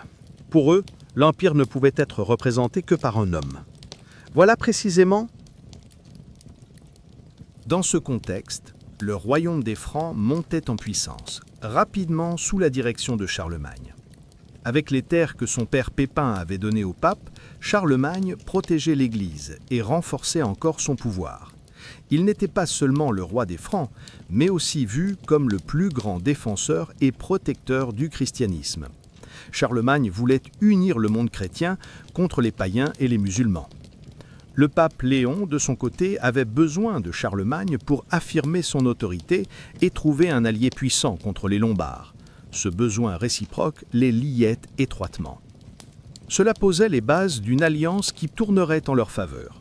Le 25 décembre de l'an 800 après Jésus-Christ, jour de Noël, Charlemagne était agenouillé en prière dans la basilique Saint-Pierre à Rome. Le pape Léon s'approcha de lui de manière inattendue et posa cette couronne majestueuse sur sa tête. Puis, devant la foule rassemblée dans l'église, on acclama Charlemagne comme l'empereur élu de Rome et de l'Esprit Saint. Cet événement fut un choc énorme pour tout le monde, y compris pour Charlemagne lui-même, qui ne s'y attendait pas du tout. Tout le monde était un peu perdu avec cette histoire de couronnement. Mais le pape envoyait un message clair. Il avait assez de pouvoir pour créer un empereur et le couronner. C'était un geste symbolique qui montrait que le pape avait une autorité sur les pouvoirs terrestres. Charlemagne a accepté cet honneur sans hésiter parce que ça donnait une légitimité divine à son pouvoir. Cette couronne n'était pas juste un succès perso pour Charlemagne, c'était un vrai tournant pour toute l'Europe de l'Ouest. À partir de ce moment-là, l'Occident se voyait comme séparé de Byzance et il a proclamé un empire romain indépendant. Ce nouvel empire serait appelé le Saint-Empire romain.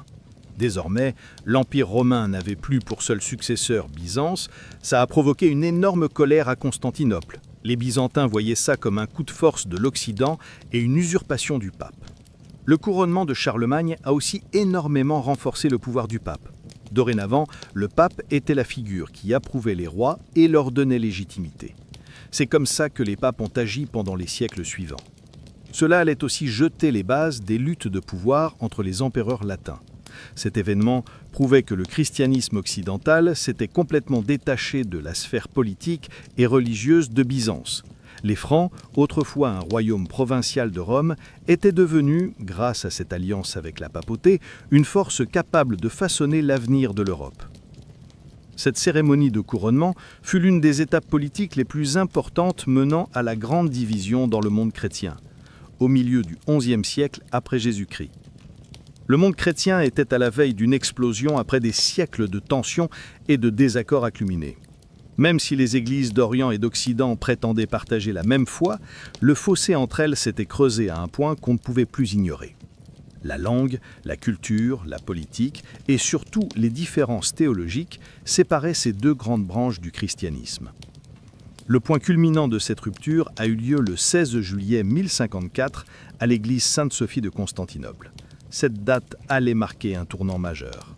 La division allait s'appeler le schisme. Le chemin vers la séparation ne reposait pas sur un seul événement, mais sur une série de désaccords qui duraient depuis des siècles. Le plus important d'entre eux était la question du filioque. L'Église d'Occident avait ajouté au credo de Nicée la phrase selon laquelle le Saint-Esprit procède du Père et du Fils, c'est-à-dire le mot filioque. L'Église d'Orient considérait ce changement unilatéral comme une hérésie théologique et une preuve que Rome utilisait son autorité de manière arbitraire. Une autre grande source de tension était la suprématie du pape. C'était une grosse dispute. L'évêque de Rome prétendait être le chef suprême du christianisme et avoir une autorité absolue sur toutes les églises. Il justifiait ça en disant que Jésus avait donné ce pouvoir à Pierre, un de ses apôtres. Les églises d'Orient, elles, disaient que le pape était juste le premier parmi les égaux, sans pouvoir sur les autres patriarches. Sur le plan politique, la séparation devenait aussi plus nette. À l'ouest, avec le sacre de Charlemagne comme empereur, un nouveau centre de pouvoir s'était formé. À l'est, il y avait l'Empire byzantin. Il voyait ça comme un vrai braquage et ne pouvait pas pardonner au pape d'abandonner sa fidélité à Byzance pour couronner un roi barbare empereur. Toutes ces tensions faisaient monter la méfiance et la haine entre les deux églises. En 1054, la prise des terres byzantines dans le sud de l'Italie par les Normands, alliés du pape, a été la goutte d'eau qui a fait déborder le vase. À l'époque, le pape Léon IX voulait imposer son autorité sur les églises de ces territoires. Mais le patriarche de Constantinople, Michel Ier Kérularius, s'est vivement opposé à cette situation. Lui-même, un gars fort et têtu, a fermé les églises latines à Constantinople et a écrit des lettres pour critiquer les pratiques occidentales, surtout leur usage du pain sans levain. Le pape Léon IX a envoyé une délégation à Constantinople, menée par le cardinal Humbert, connu pour son attitude inflexible pour régler le problème. Mais les discussions ont tourné court avant même de commencer. Le cardinal Humbert a demandé à Patriarche d'accepter sans condition la supériorité du pape. Il a refusé. Patriarche Michel, lui, a rejeté cette demande et n'a pas reçu la délégation papale. Le point culminant des événements a eu lieu le 16 juillet 1054, en plein milieu d'une messe à l'église Sainte-Sophie. Le cardinal Humbert est entré en plein office et a posé devant Patriarche Michel un acte d'excommunication scellé par le pape. Ce document disait que Patriarche Michel et ceux qui l'accompagnaient étaient excommuniés, c'est-à-dire exclus de la communauté de l'Église. Ce n'était pas juste une sanction religieuse, même C'était un acte humiliant fait devant le peuple à l'époque. Après cet acte audacieux, Patrick Mihail n'est pas resté les bras croisés face à Cérularius. Quelques jours plus tard, lors d'un concile, il a excommunié le cardinal Humbert et sa délégation, puis a brûlé publiquement la bulle d'excommunication venue de Rome. Ces excommunications réciproques ont officialisé la séparation entre l'Église de l'Ouest et celle de l'Est. L'Église vieille de 2000 ans du Christ était désormais scindée en deux, l'Église catholique romaine et l'Église orthodoxe orientale. Ce grand schisme ne s'est pas fait en un jour, mais il a été marqué par cet événement. Ce n'était pas juste ça, c'était le résultat tragique de siècles de divisions politiques, culturelles et théologiques. Cette séparation a durablement fracturé le monde chrétien et l'hostilité mutuelle, qui s'est encore creusée avec des événements comme les croisades, a rendu cette fracture irrémédiable. Les 10e et 11e siècles après Jésus-Christ ont marqué une période charnière pour le monde chrétien. Même si le grand schisme de 1054 a officiellement séparé l'Église catholique de l'Église orthodoxe, l'hostilité créée par cette division n'avait pas encore totalement gagné les populations. Ça n'était pas profondément enraciné à l'époque. Les croisades allaient transformer cette division théologique en une haine profonde, durable et impitoyable entre les peuples d'Occident et d'Orient. Cette hostilité, qui allait durer des siècles, allait dresser deux civilisations autrefois frères, l'une contre l'autre.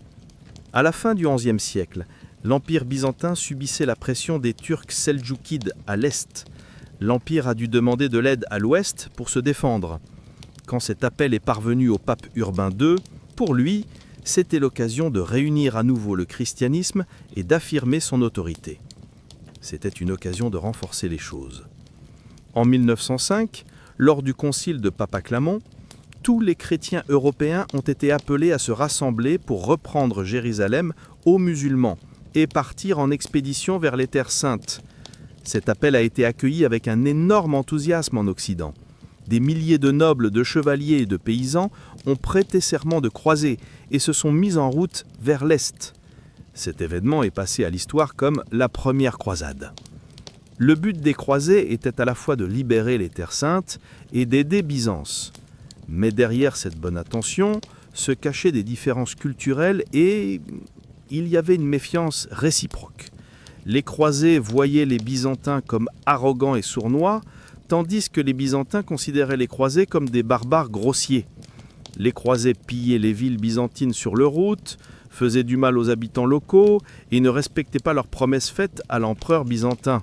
Par exemple, lors du siège d'Antioche, même après avoir pris la ville, ils ont refusé de la rendre aux Byzantins. Ce genre d'événement a complètement détruit la confiance entre les deux camps.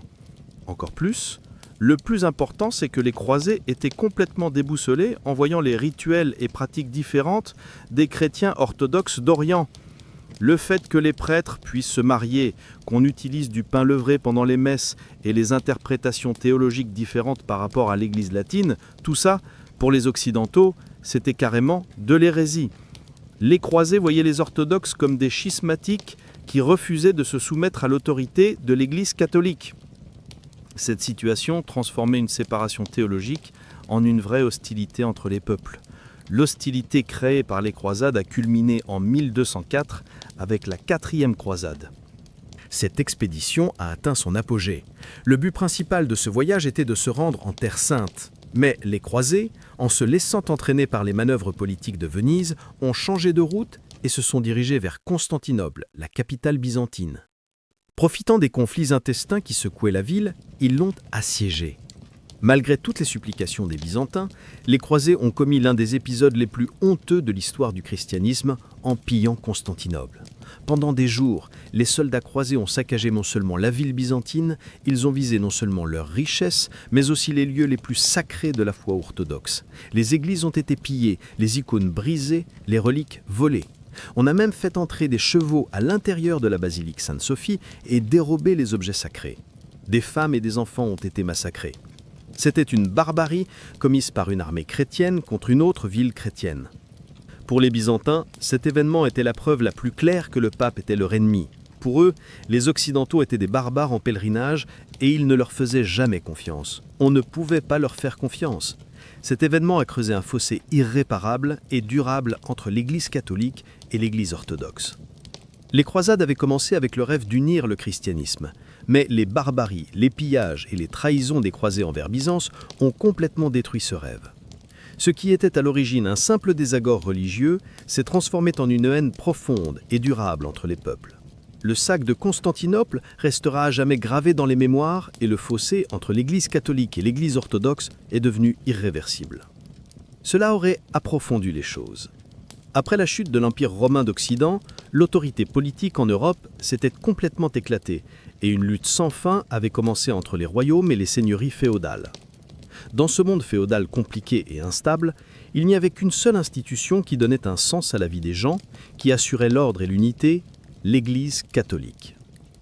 Pendant tout le Moyen Âge, l'Église n'était plus seulement une autorité spirituelle, elle était devenue aussi le centre de la vie politique, économique et sociale de l'Occident. Les religieux étaient les conseillers des rois, les seigneurs étaient les voisins et les guides des villageois. Leur pouvoir s'était infiltré dans tous les aspects de la vie.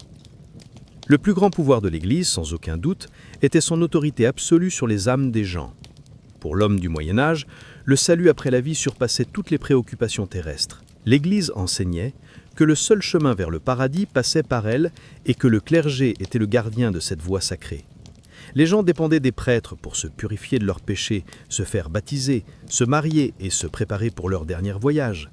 Les prêtres accomplissaient les sacrements, c'est-à-dire les rites, accompagnaient les gens à chaque étape importante de leur vie, de la naissance à la mort. Ça avait fait du clergé une figure incontournable dans la société. La peur de l'enfer était l'un des moyens les plus puissants pour que les gens obéissent à toutes les consignes de l'Église. Le pouvoir de l'Église ne se limitait pas au spirituel, il s'est aussi étendu à la politique. Avec des événements comme la donation de Pépin et le couronnement de Charlemagne, le pape était devenu un souverain terrestre. Avec la création de l'État pontifical, le pape avait des ordres. Son armée, c'était un État avec ses lois et son territoire. Les papes pouvaient lapider les rois, les excommunier en les excluant de la religion, ou même décréter un interdit qui interdisait les services religieux dans tout le royaume d'un roi. Ces armes-là faisaient plus peur à un roi que de perdre une guerre, parce qu'un souverain excommunié, son peuple n'était plus obligé de lui prêter allégeance. Ça mettait le pape au-dessus de tous les rois d'Europe. En plus, l'Église avait un pouvoir économique énorme. Au Moyen Âge, la richesse la plus... Elle possédait de vastes terres, un vrai gros morceau. Les nobles pieux donnaient de grandes parcelles à l'Église pour sauver leur âme. Grâce à ces dons, l'Église était devenue le plus gros propriétaire terrien d'Europe. Les revenus tirés de ces terres rendaient l'Église incroyablement riche. En plus, l'Église prélevait un impôt obligatoire sur tous les chrétiens, appelé la dîme, soit 1/10 de leurs revenus ou de leur récolte. Cet impôt assurait un flux constant et important d'argent pour l'Église. L'Église organisait aussi des pèlerinages. Il gagnait aussi beaucoup d'argent en exposant les reliques sacrées dans leur centre et en vendant des indulgences. Les gens faisaient de longs trajets pour voir les os des saints ou des morceaux de bois prétendument issus de la croix de Jésus et laissaient de grosses donations à l'Église. Enfin, le clergé était la seule classe instruite et alphabétisée de la société. Le latin était la langue des textes religieux et des sciences, et seuls les prêtres la maîtrisaient. La grande majorité du peuple ne savait pas lire l'Évangile en latin et dépendait entièrement des prêtres, en est devenue une vraie puissance. Mais cette immense force et richesse allait avec le temps provoquer une grosse corruption au sein de l'Église, ce qui allait allumer la mèche d'un mouvement de réforme qui allait bouleverser l'Europe en profondeur. Pendant tout le Moyen Âge, l'Église catholique était l'institution la plus puissante et la plus riche d'Europe. Elle couronnait les rois, commandait les armées et exerçait une autorité absolue sur les terres. Cette énorme puissance et richesse ont peu à peu éloigné l'Église de sa vocation spirituelle, la plongeant dans une profonde corruption. Du pape jusqu'à la plus petite nonne, pas mal de religieux cherchaient plus à tirer profit matériel qu'à atteindre le salut spirituel. Un des symboles les plus évidents et controversés de cette corruption, c'était la vente d'indulgences, c'est-à-dire des certificats qui pardonnaient les péchés. Selon la foi chrétienne, quand quelqu'un mourait, il devait passer un certain temps au purgatoire pour être purifié avant d'aller au paradis. Cette croyance a donné à l'Église l'idée que les vivants pouvaient raccourcir le temps que leurs proches décédés passeraient là-bas.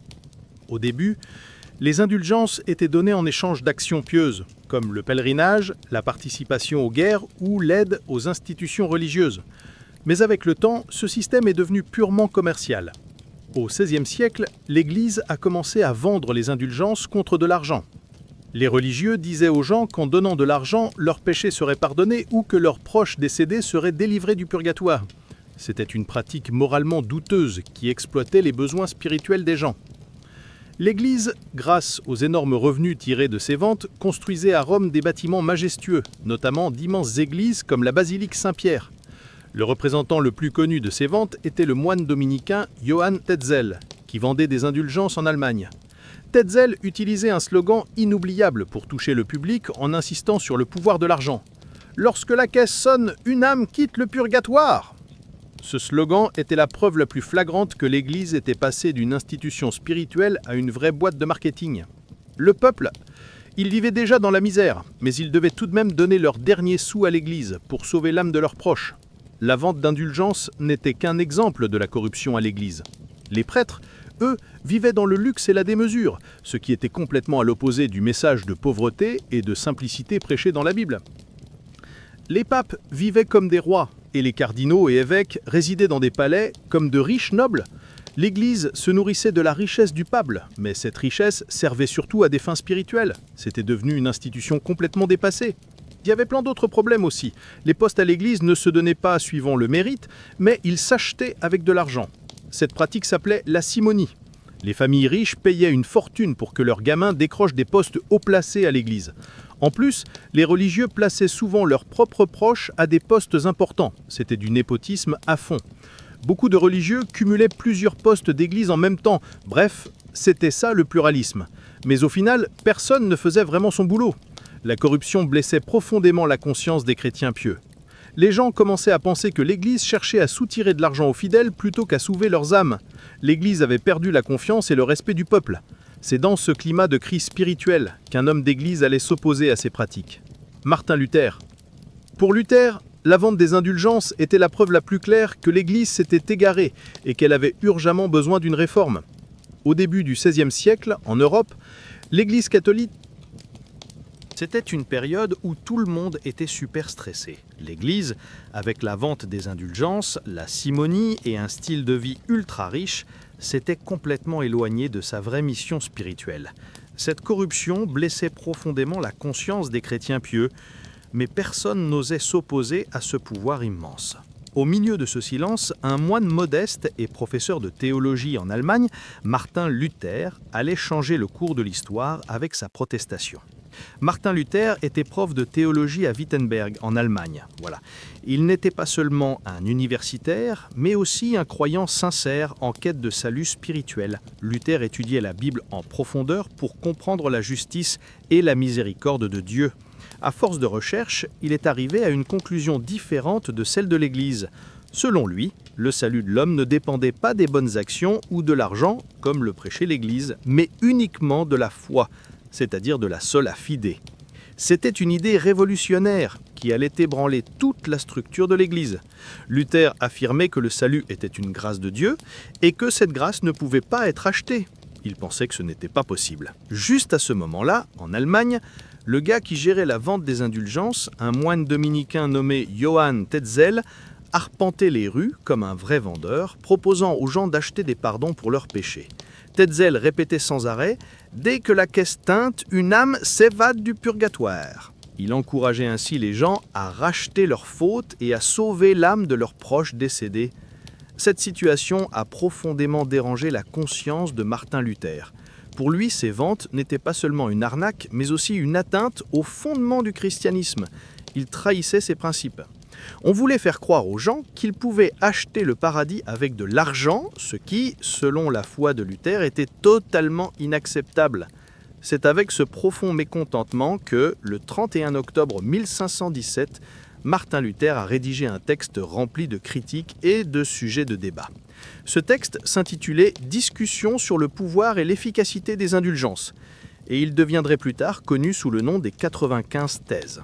Selon la légende, Luther aurait cloué ses thèses à la porte de l'église du château de Wittenberg. Ce geste était à la fois une protestation et un défi. Cependant, certains historiens pensent que cet événement était symbolique et que Luther, au lieu d'afficher ses thèses sur la porte, les avait envoyées aux évêques pour les inviter à un débat, conformément à la tradition académique de l'époque. Les 95 thèses remettaient directement en question l'autorité du pape et critiquaient les fondements spirituels de la vente des indulgences. Dans ces thèses, Luther expliquait que le pape n'avait pas le pouvoir de libérer les âmes du purgatoire et que ce genre de vente allait à l'encontre de l'esprit du christianisme. Luther avait écrit ces thèses en latin parce que son but était le but n'était pas de répandre ça dans la foule, mais de lancer un vrai débat académique. Pourtant, il y a eu un truc que Luther n'avait pas prévu. En 1995, ces thèses ont été vite traduites du latin en allemand et grâce à la toute nouvelle invention de l'imprimerie, elles se sont répandues dans toute l'Allemagne, puis très vite dans toute l'Europe.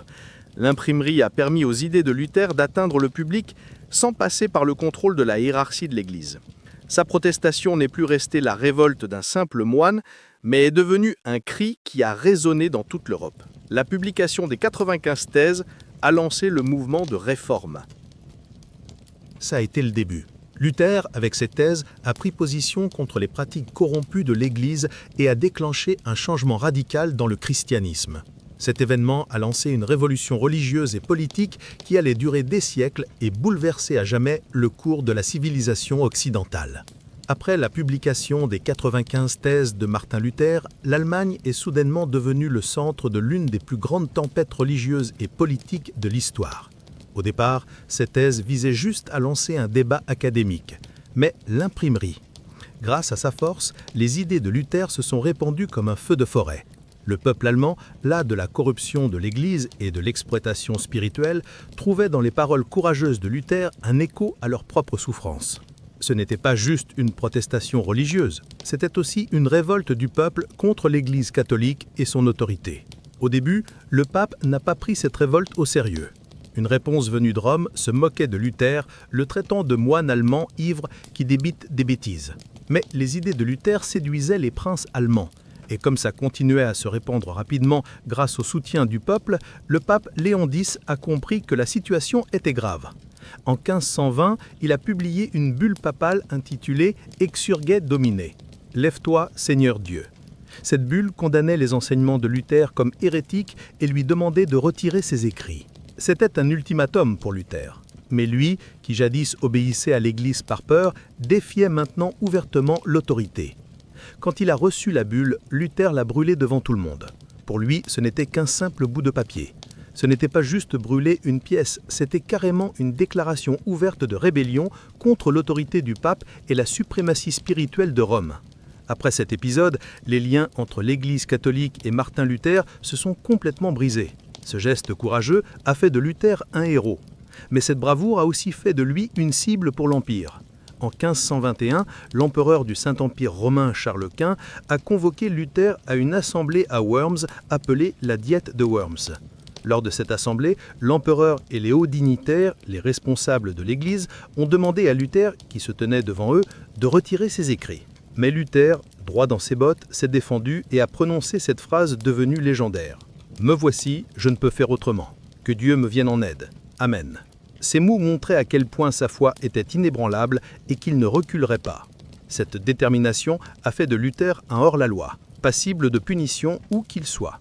Sa vie était désormais en danger, mais il avait un protecteur et un soutien de taille.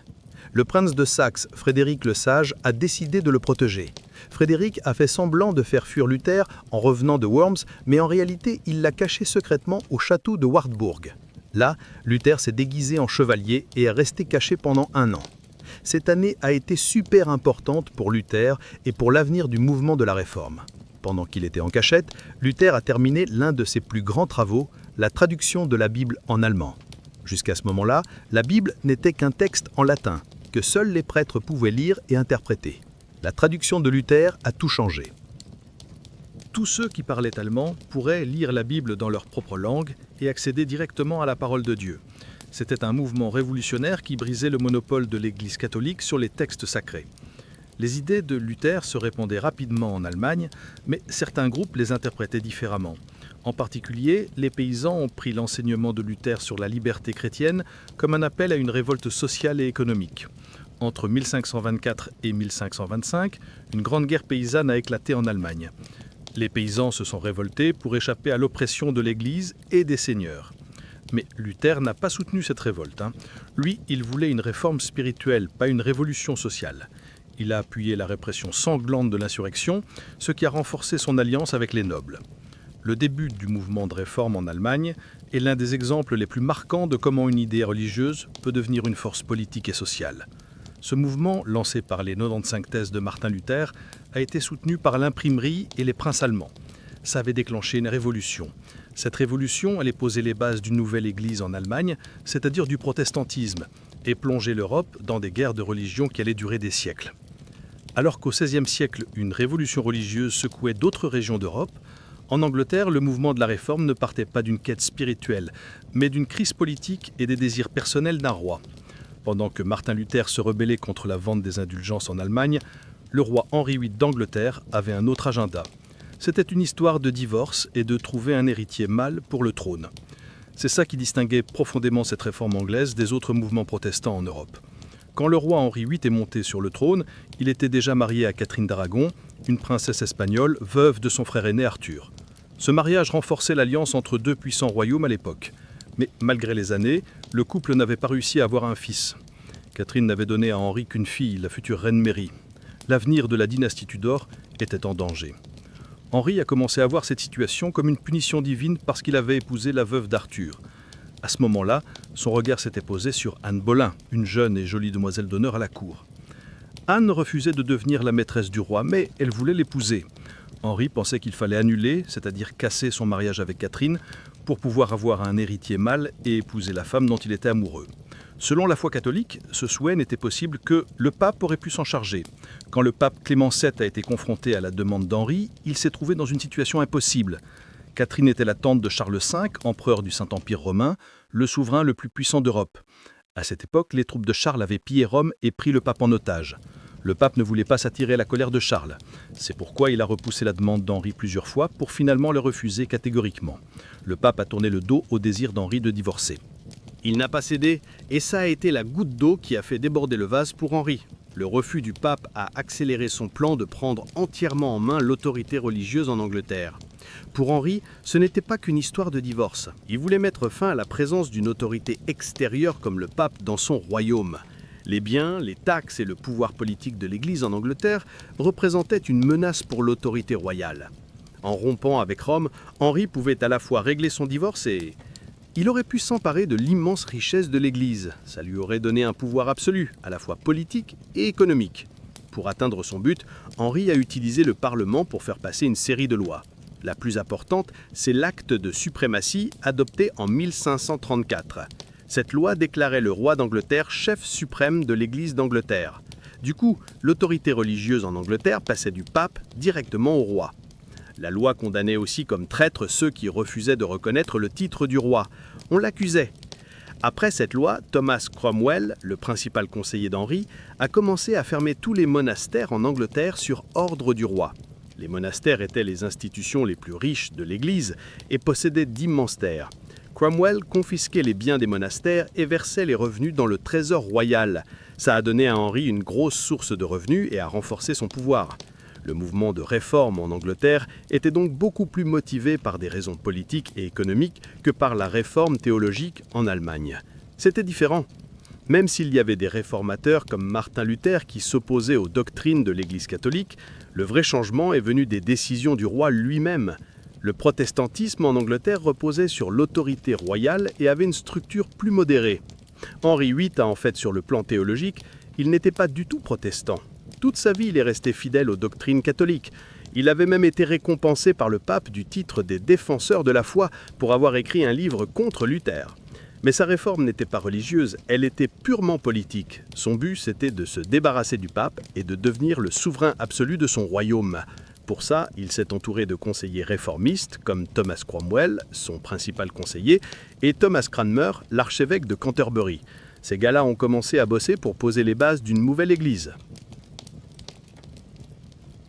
L'Église anglicane, au début, ne différait pas beaucoup sur le plan doctrinal de l'Église catholique. Les cérémonies ressemblaient encore à celles des catholiques, mais la langue du culte n'était plus le latin, c'était devenu l'anglais. Le changement le plus important, c'était que l'autorité passait directement du pape au roi. Cranmer a pris des mesures pour que la Bible soit traduite en anglais et utilisée dans les offices religieux. Ça permettait au peuple d'accéder directement aux textes sacrés, brisant ainsi le monopole de l'Église sur ces textes. Ça cassait tout. Mais la partie la plus dramatique et dévastatrice de cette réforme, c'était la dissolution des monastères. Les monastères, au Moyen-Âge en Angleterre, c'était pas juste des lieux religieux, c'était aussi des centres sociaux importants qui s'occupaient de l'éducation, des soins médicaux et de l'aide aux pauvres. Et surtout, c'étaient les plus gros propriétaires terriens du pays. Ils possédaient environ 25% de toutes les terres cultivables. Le roi Henri pensait que toute cette énorme richesse devait lui revenir, à lui et à sa dynastie. D'autant plus qu'il était déjà en guerre contre l'Écosse et la France. Il était dans une galère financière et la richesse des monastères représentait pour lui une opportunité qu'il ne pouvait pas refuser. En 1536, Thomas Cromwell a envoyé une équipe pour inspecter les monastères. Les rapports de cette équipe disaient que les monastères étaient moralement corrompus et s'étaient éloignés de leur but spirituel. Ces rapports ont servi de prétexte pour fermer les monastères. D'abord, les plus petits ont été fermés. Les moines et les moniales ont été forcés de quitter les monastères contre une pension de retraite.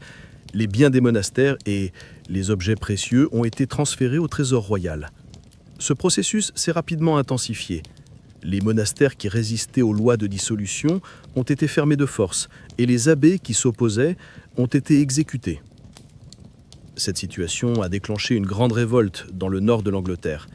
En 1536, une insurrection, appelée le Pèlerinage de grâce, a éclaté. Des dizaines de milliers de personnes se sont rebellées non seulement contre la fermeture des monastères, mais aussi contre les changements religieux d'Henri. Mais Henri a réprimé cette révolte, à la fois par la diplomatie et la brutalité. Il a réussi à réprimer ça avec force. Jusqu'en 1540, plus de 800 monastères en Angleterre avaient été fermés et détruits.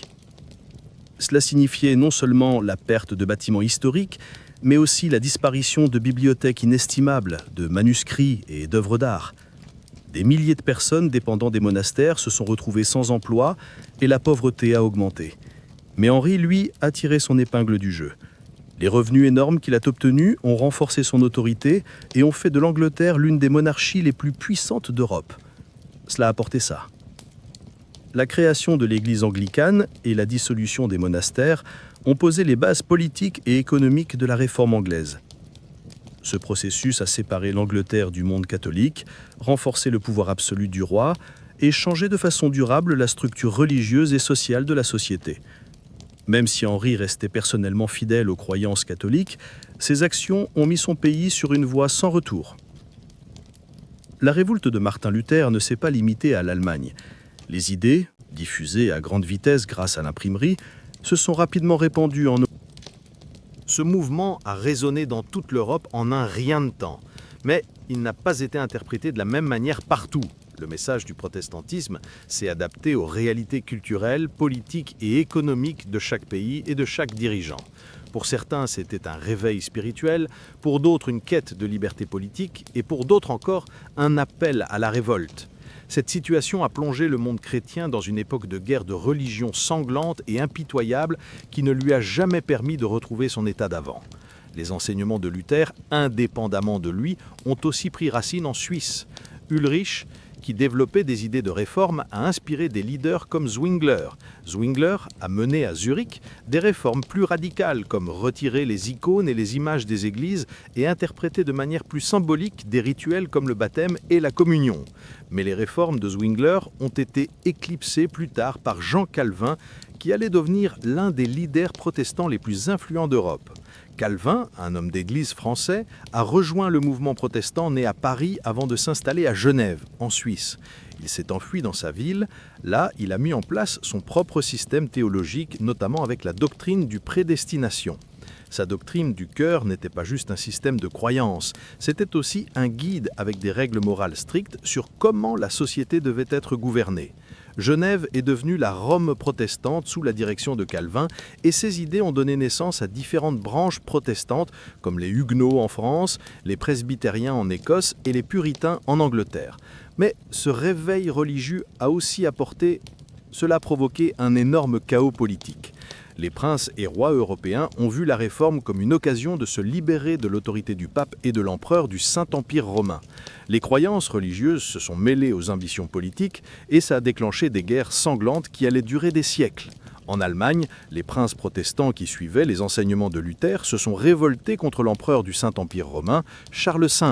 Ça menait à la guerre de Schmalkalden qui a commencé en 1546. La guerre s'est terminée par la victoire de Charles V. Même si ça s'est terminé, le protestantisme n'a pas disparu. Finalement, en 1555, avec la paix d'Augsbourg, on a trouvé un compromis.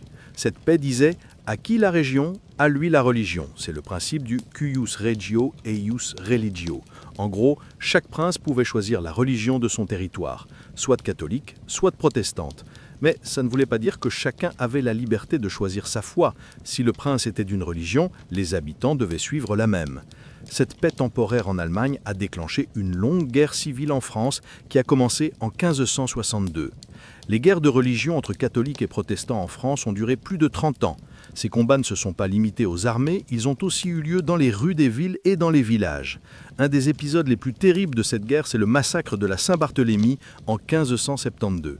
Pendant ce massacre, des milliers d'Huguenots ont été tués par les catholiques à Paris et dans d'autres villes françaises. Cet événement montrait jusqu'où pouvait aller la haine religieuse. Les guerres ont finalement pris fin en 1598 avec la signature de l'édit de Nantes.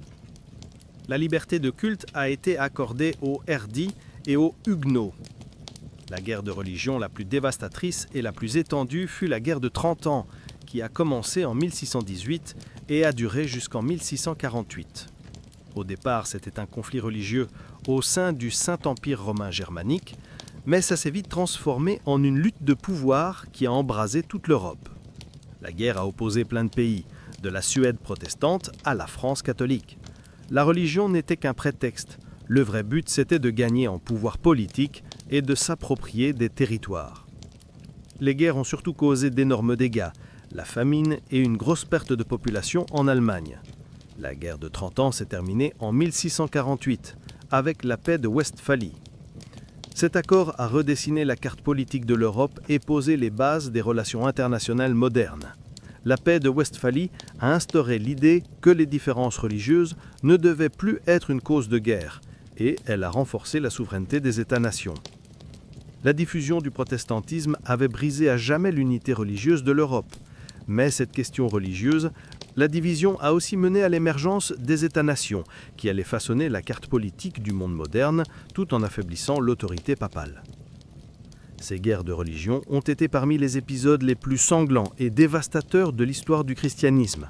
Au départ, au 1er siècle après Jésus-Christ, le christianisme n'était qu'une petite communauté modeste de quelques centaines de personnes dans un coin de l'Empire romain, et aujourd'hui c'est la religion la plus répandue dans le monde. Cette foi a résisté à la persécution romaine. Elle a transformé un empire, tout en connaissant ses propres divisions internes. Elle a vécu et a été mêlée à des événements sanglants comme les croisades. Pourtant, malgré toute cette histoire mouvementée, aujourd'hui, dans le monde, environ 2,4 milliards de personnes adhèrent à cette foi, soit environ 30% de la population mondiale. Ce chiffre montre l'influence et la présence du christianisme à l'échelle mondiale. Mais derrière ces statistiques, il y a des dynamiques du christianisme qui ont changé de manière spectaculaire. Pendant des siècles, le christianisme était principalement la religion de l'Europe et de l'Amérique du Nord. Les églises, cathédrales et centres théologiques étaient surtout concentrés en Occident. Mais ces derniers siècles, le centre démographique du christianisme a discrètement mais sûrement changé de place. Aujourd'hui, les régions où le christianisme croît le plus vite et est le plus vivant ne sont plus en Europe, mais plutôt en Afrique, en Amérique latine et dans les pays en développement d'Asie. En particulier en Afrique subsaharienne, le christianisme se répand à une vitesse incroyable.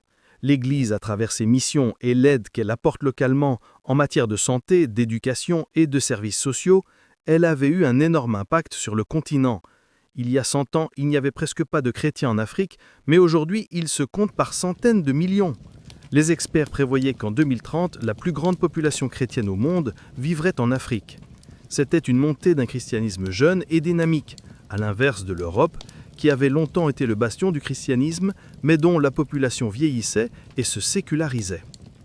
En Amérique latine, on assistait à une transformation similaire. Ce continent, traditionnellement un bastion du catholicisme,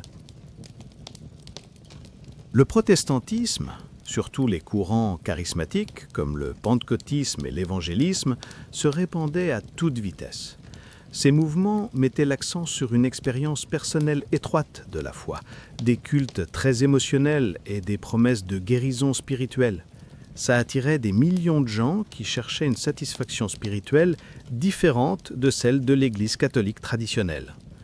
En Asie, le christianisme, notamment en Chine, en Corée du Sud et en Indonésie, connaissait une croissance étonnante malgré le déclin en Occident. En Chine, malgré les restrictions officielles, le christianisme se développait très rapidement dans les églises souterraines. C'était devenu l'une des religions qui se répandait le plus. La Corée du Sud, elle, abritait certaines des plus grandes églises du monde. En revanche, l'Europe, berceau historique du christianisme, connaissait un lent déclin. La sécularisation, c'est-à-dire la baisse de l'influence de la religion dans la vie sociale, se faisait sentir dans beaucoup de pays européens. Les églises se vidaient, les jeunes perdaient leur intérêt pour la religion et le nombre de ceux qui se disaient sans religion augmentait.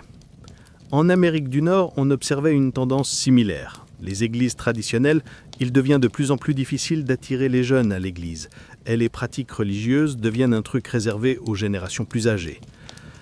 Le christianisme d'aujourd'hui traverse aussi une période de turbulence interne. À l'échelle mondiale, les confessions débattent à fond de sujets sociaux modernes comme l'ordination des femmes, le mariage homosexuel ou l'identité de genre. Ces débats provoquent de nouvelles divisions et éclatent les confessions protestantes. Les conflits entre les courants traditionnels et libéraux créent de nouveaux clivages au sein du christianisme. Ça crée une sorte de fricassem. Mais malgré toutes ces galères, le christianisme essayait aussi de laisser derrière lui les vieilles rancunes. Les mouvements œcuméniques, c'est-à-dire les efforts pour rassembler les différentes branches du christianisme, avaient pris de l'ampleur ces derniers temps. Catholiques et orthodoxes, après des siècles de séparation, discutaient, mettaient en avant leurs croyances communes et travaillaient ensemble. Au final, le christianisme aujourd'hui, c'est un vrai paradoxe, numériquement fort, mais un peu faible dans ses bastions historiques. Globalement, alors qu'il se répandait, il se divisait socialement et théologiquement. Avec ses 2000 ans d'histoire, il avait des racines profondes, mais il cherchait constamment à s'adapter aux nouveaux défis du monde moderne. L'avenir ne se déciderait plus en Europe ni en Amérique du Nord, mais dans les pays en développement où la foi se propage le plus rapidement. Voilà, on arrive à la fin d'un autre voyage à travers l'histoire. On se retrouve demain pour une nouvelle aventure.